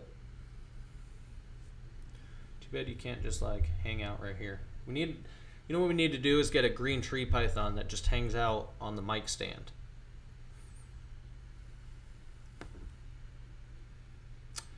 Yeah, no problem. I'm assuming you're saying thanks with the hide thing. No problem. Yeah, also, if you ever have any questions, don't hesitate to reach out to me on Instagram, Facebook, wherever. I'm always happy to answer questions or just shoot the shit, especially about big snakes and stuff. Or check out our Discord, and there's a good group of people there that'll want to chat and talk about snake shit and other shit.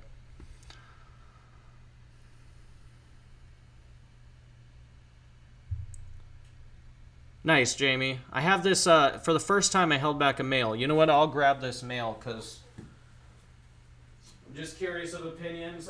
We talked about this, like I said, in the Discord the other day. Thanks, sweetie.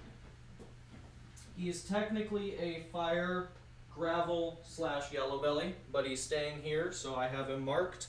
And I believe he is a fire gravel. Looks nothing like the fire yellow belly mother. Of this clutch. Looks absolutely nothing like that female. But this boy popped out, and it was from a pastel gravel to a fire yellow belly. And this dude's blushing is just, and wackiness overall is just insane. And that head stamp, just crazy. Almost reminds me of a spot nose head stamp, but the rest of the interaction does not make sense. So I'm wondering if it's the line of fire that I'm working with that's causing this insane interaction. You guys can look up fire yellow belly stuff. It just doesn't quite look like that. And not at this size, especially.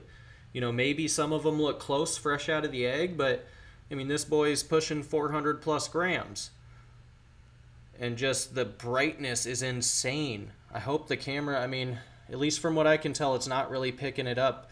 In between that wacky pattern, that kind of orange color that's coming up is super burnt orange and just super vibrant. So really kind of curious. I'm kind of thinking there's something that was maybe hiding in that female, or maybe it's our original pastel gravel male and something's hiding in him.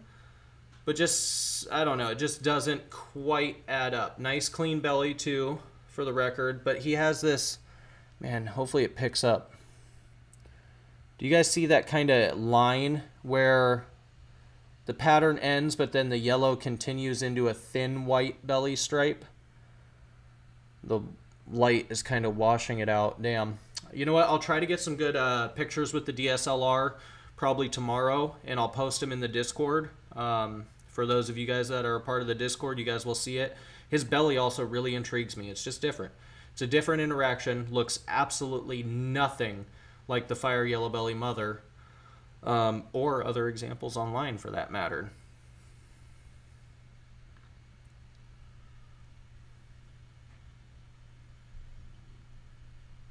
So as far as I'm concerned, judging by having the parent stock and seeing those animals as babies and growing them up, this looks nothing like the fire yellow belly mother.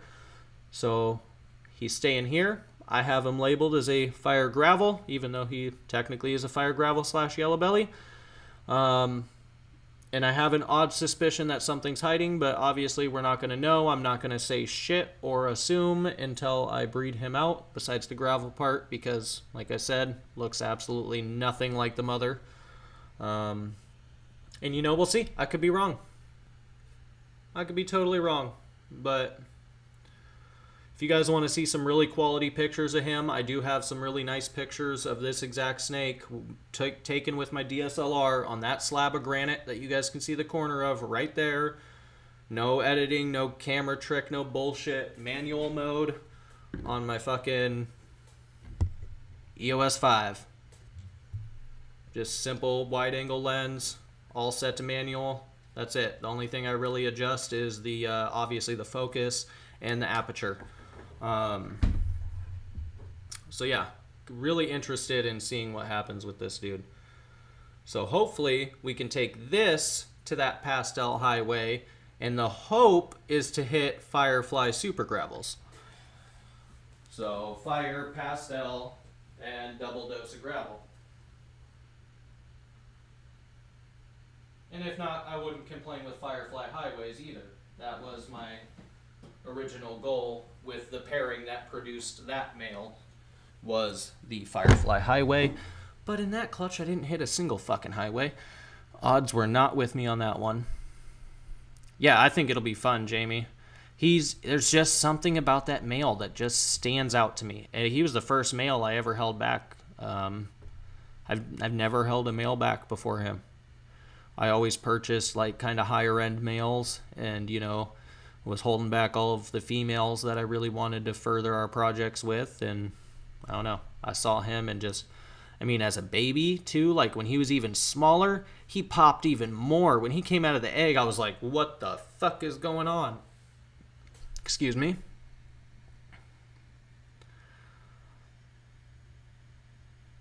No, exactly, Jamie. It's not a loss either way. Because at that point, if he just proves to be funky, it just means I'm working with the best quality I could get from that pairing.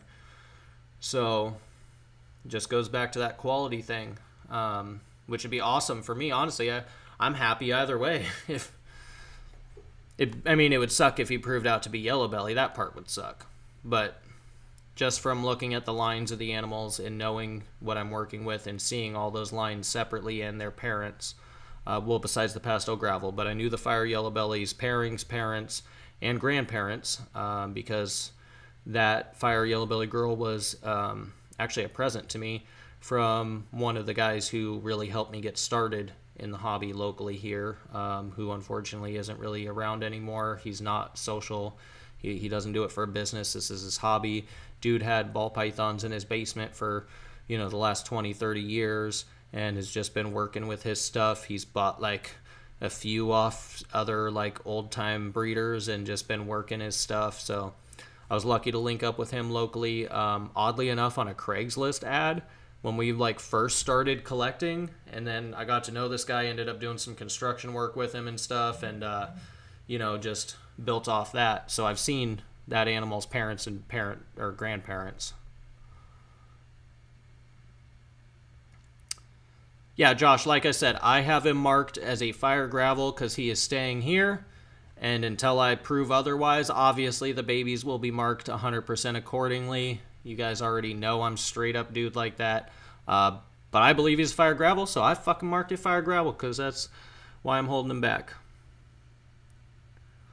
So I just, I'm just really hopeful. I'm pretty positive.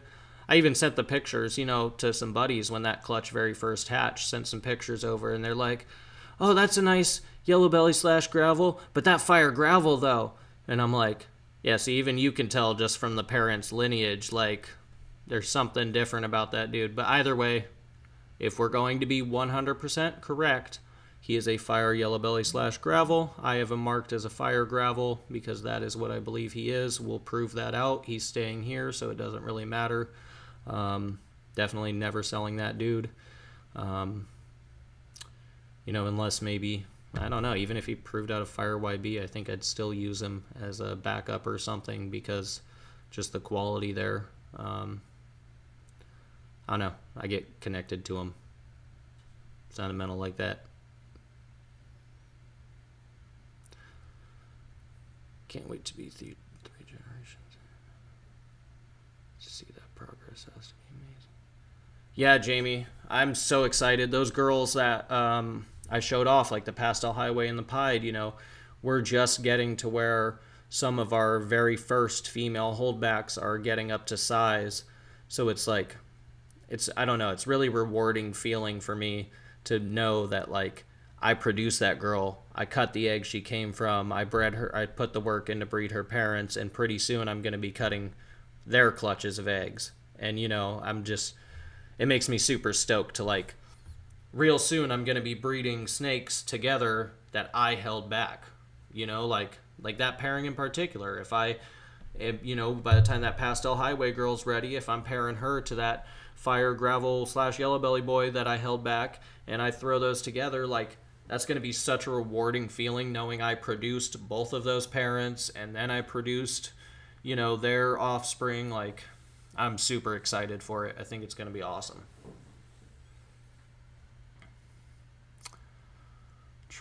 All right, you guys, now's the time not to cut us off, but if you have any more questions or want to see anything else, let me know. I will answer them, but other than that, we're going to wrap this up so I can clean that cage up there and that nasty bitch over there.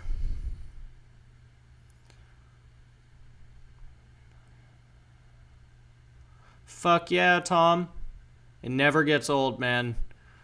Never gets old. And I haven't had thousands of clutches or nothing. I haven't even had hundreds of clutches. But every time, like, I get so excited. I'm like a fat kid in a candy store, man. How often do you feed the baby Burmese? I feed my Burmese every week until they are roughly about the 6 foot mark or so. Then I'll cut them down to every 10 days or so. I'll increase prey size. Then I'm going to cut them down to every 14 days or so, and again, increase prey size. And then I'm going to cut them down to every 3 to 4 weeks, and again, increase the prey size as they progress into larger adults. And then with my adults, I do a varied feeding. So I don't just do it on a set every 4 weeks or a set every 3 weeks. I say 3 to 4 weeks because I vary it. Sometimes I'll wait 4 weeks and feed them. Sometimes I'll wait 3 weeks and feed them. Sometimes I'll wait 4.5, 5 weeks and then feed them. And then I try to vary the prey size as well. So I'm not just feeding them, like I'm not, say, taking that, that big albino girl. I'm not just going to take her and just give her XXL jumbo rats. I'm going to give her a small rabbit. Or I'm going to give her a slightly smaller rat or two. And that's not just because of availability. We breed our own feeders. I have a freezer full of fucking rabbits and feeders. I can give her whatever I want, but I love to vary that diet up, and I feel like it plays a big role in, the activity level and just overall health of the animal, because they're not going to have that, small rat, medium rat, large rat, jumbo rat, rabbit, guinea pig, whatever. Like, they don't have that in the wild. It's going to vary. So I like to kind of mimic that as much as I can. And I know what people think. They're like, oh, well, you keep them in PVC enclosures on paper. How can you want to mimic their natural environment? Well, you know what? Those are two completely different fucking topics. But two, you got to keep them healthy in captivity, and keeping large constrictors on substrate just isn't feasible in that style of setup and that, size of snake. It's just really not a feasible option, in my opinion. Guys do it. I don't like it. It hasn't worked for me. They shove that shit onto the damn carpet like a snow shovel. They piss. It might dry up on the top, but the bottom is riddled with piss, and you can't even tell. Their cage looks perfectly clean to you. A whole nother story. I don't like it. But vary the food items, and babies are once a week. That was the super long-ass fucking answer to your how often do you feed baby Burmese question.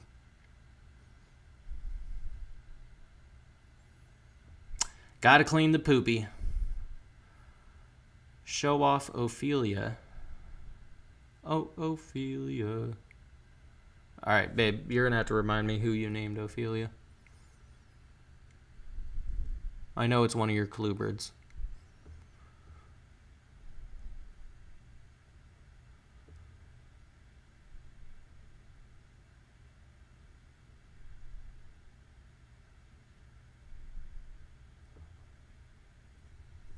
I'll wait for your answer, hon.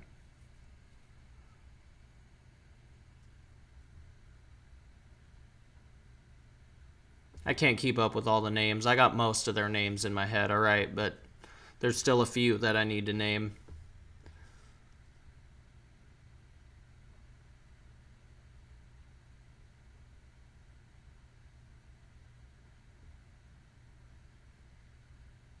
Oh, derp. I just pulled that girl out, hun. We pulled her out, but you know what? Just because you want to see her, and it's your snake, I will pull her out again to close this out. All right, so really, guys, last chance. Have any more questions? Throw them out there so I can answer them. I don't want to leave anybody hanging. I'm going to grab this snake.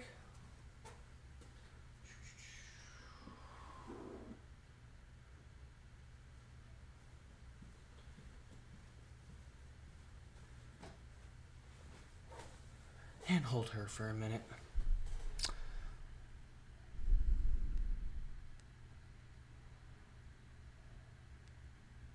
Josh, did you miss the leopard lesser GHI too? I mean, if you did, I will pull it out. I don't want to leave you hanging, bro.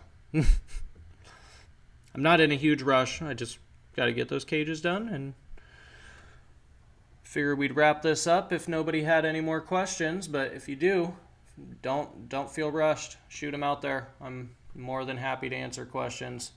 Any of these guys in the chat will tell you that. She's a cool girl. I'm excited to watch her grow up. Might be Amanda's snake, but I'm still excited to watch her grow up.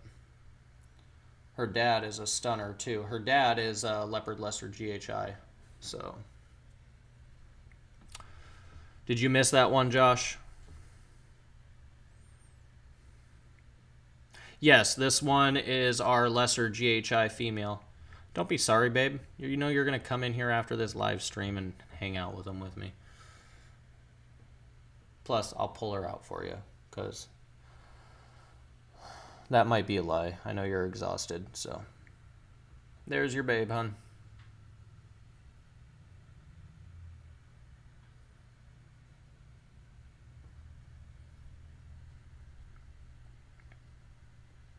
All right, cool, Josh. All right, you guys, I do want to say, as always, one, if you didn't already, again, smash that thumbs up, smash that thumbs down. It doesn't cost you anything, and it really helps promote our channel with the algorithm. With that said, if you haven't already, smash that subscribe button, hit the bell next to it so you get notified when we upload more content. And if you guys want to check us out on our other social media platforms, you can find us on Facebook at fb.me/thesnakenerd, or Facebook, Morph Market, and Instagram, all under D's Balls and Exotics. If you want to shoot me an email outside of that and you don't have those platforms, you can always shoot me an email at dsballsandexotics@gmail.com. In the email, leave out the apostrophe or the quotation after D. For D's, it's just DS, Balls and Exotics, all one word, at gmail.com. Feel free to reach out, ask questions at any time. I'm always happy to help, or if you have any inquiries or anything like that, feel free to check out any of those other links and you will see our available shit. So again, thank you guys as always for jumping on, hanging out with me, spending your Saturday night fucking kicking it and just chopping it up and bullshitting. I really do enjoy these streams and connecting with you guys, and it means the world that you guys are willing to spend your time with me. So I really appreciate that. Thank you guys so much. And until next time, I will catch you guys later. And again, also, if you're not, make sure you go check out our Discord if you want to be a part of an awesome community outside of Facebook and Instagram where we can talk snakes of all kinds and talk bullshit outside of snakes, play some cards games together, and just get to know one another. Oh my God, that's a mouthful, you guys. All right, that's it. That's all I got for you guys. I will catch you guys on the next one. Peace.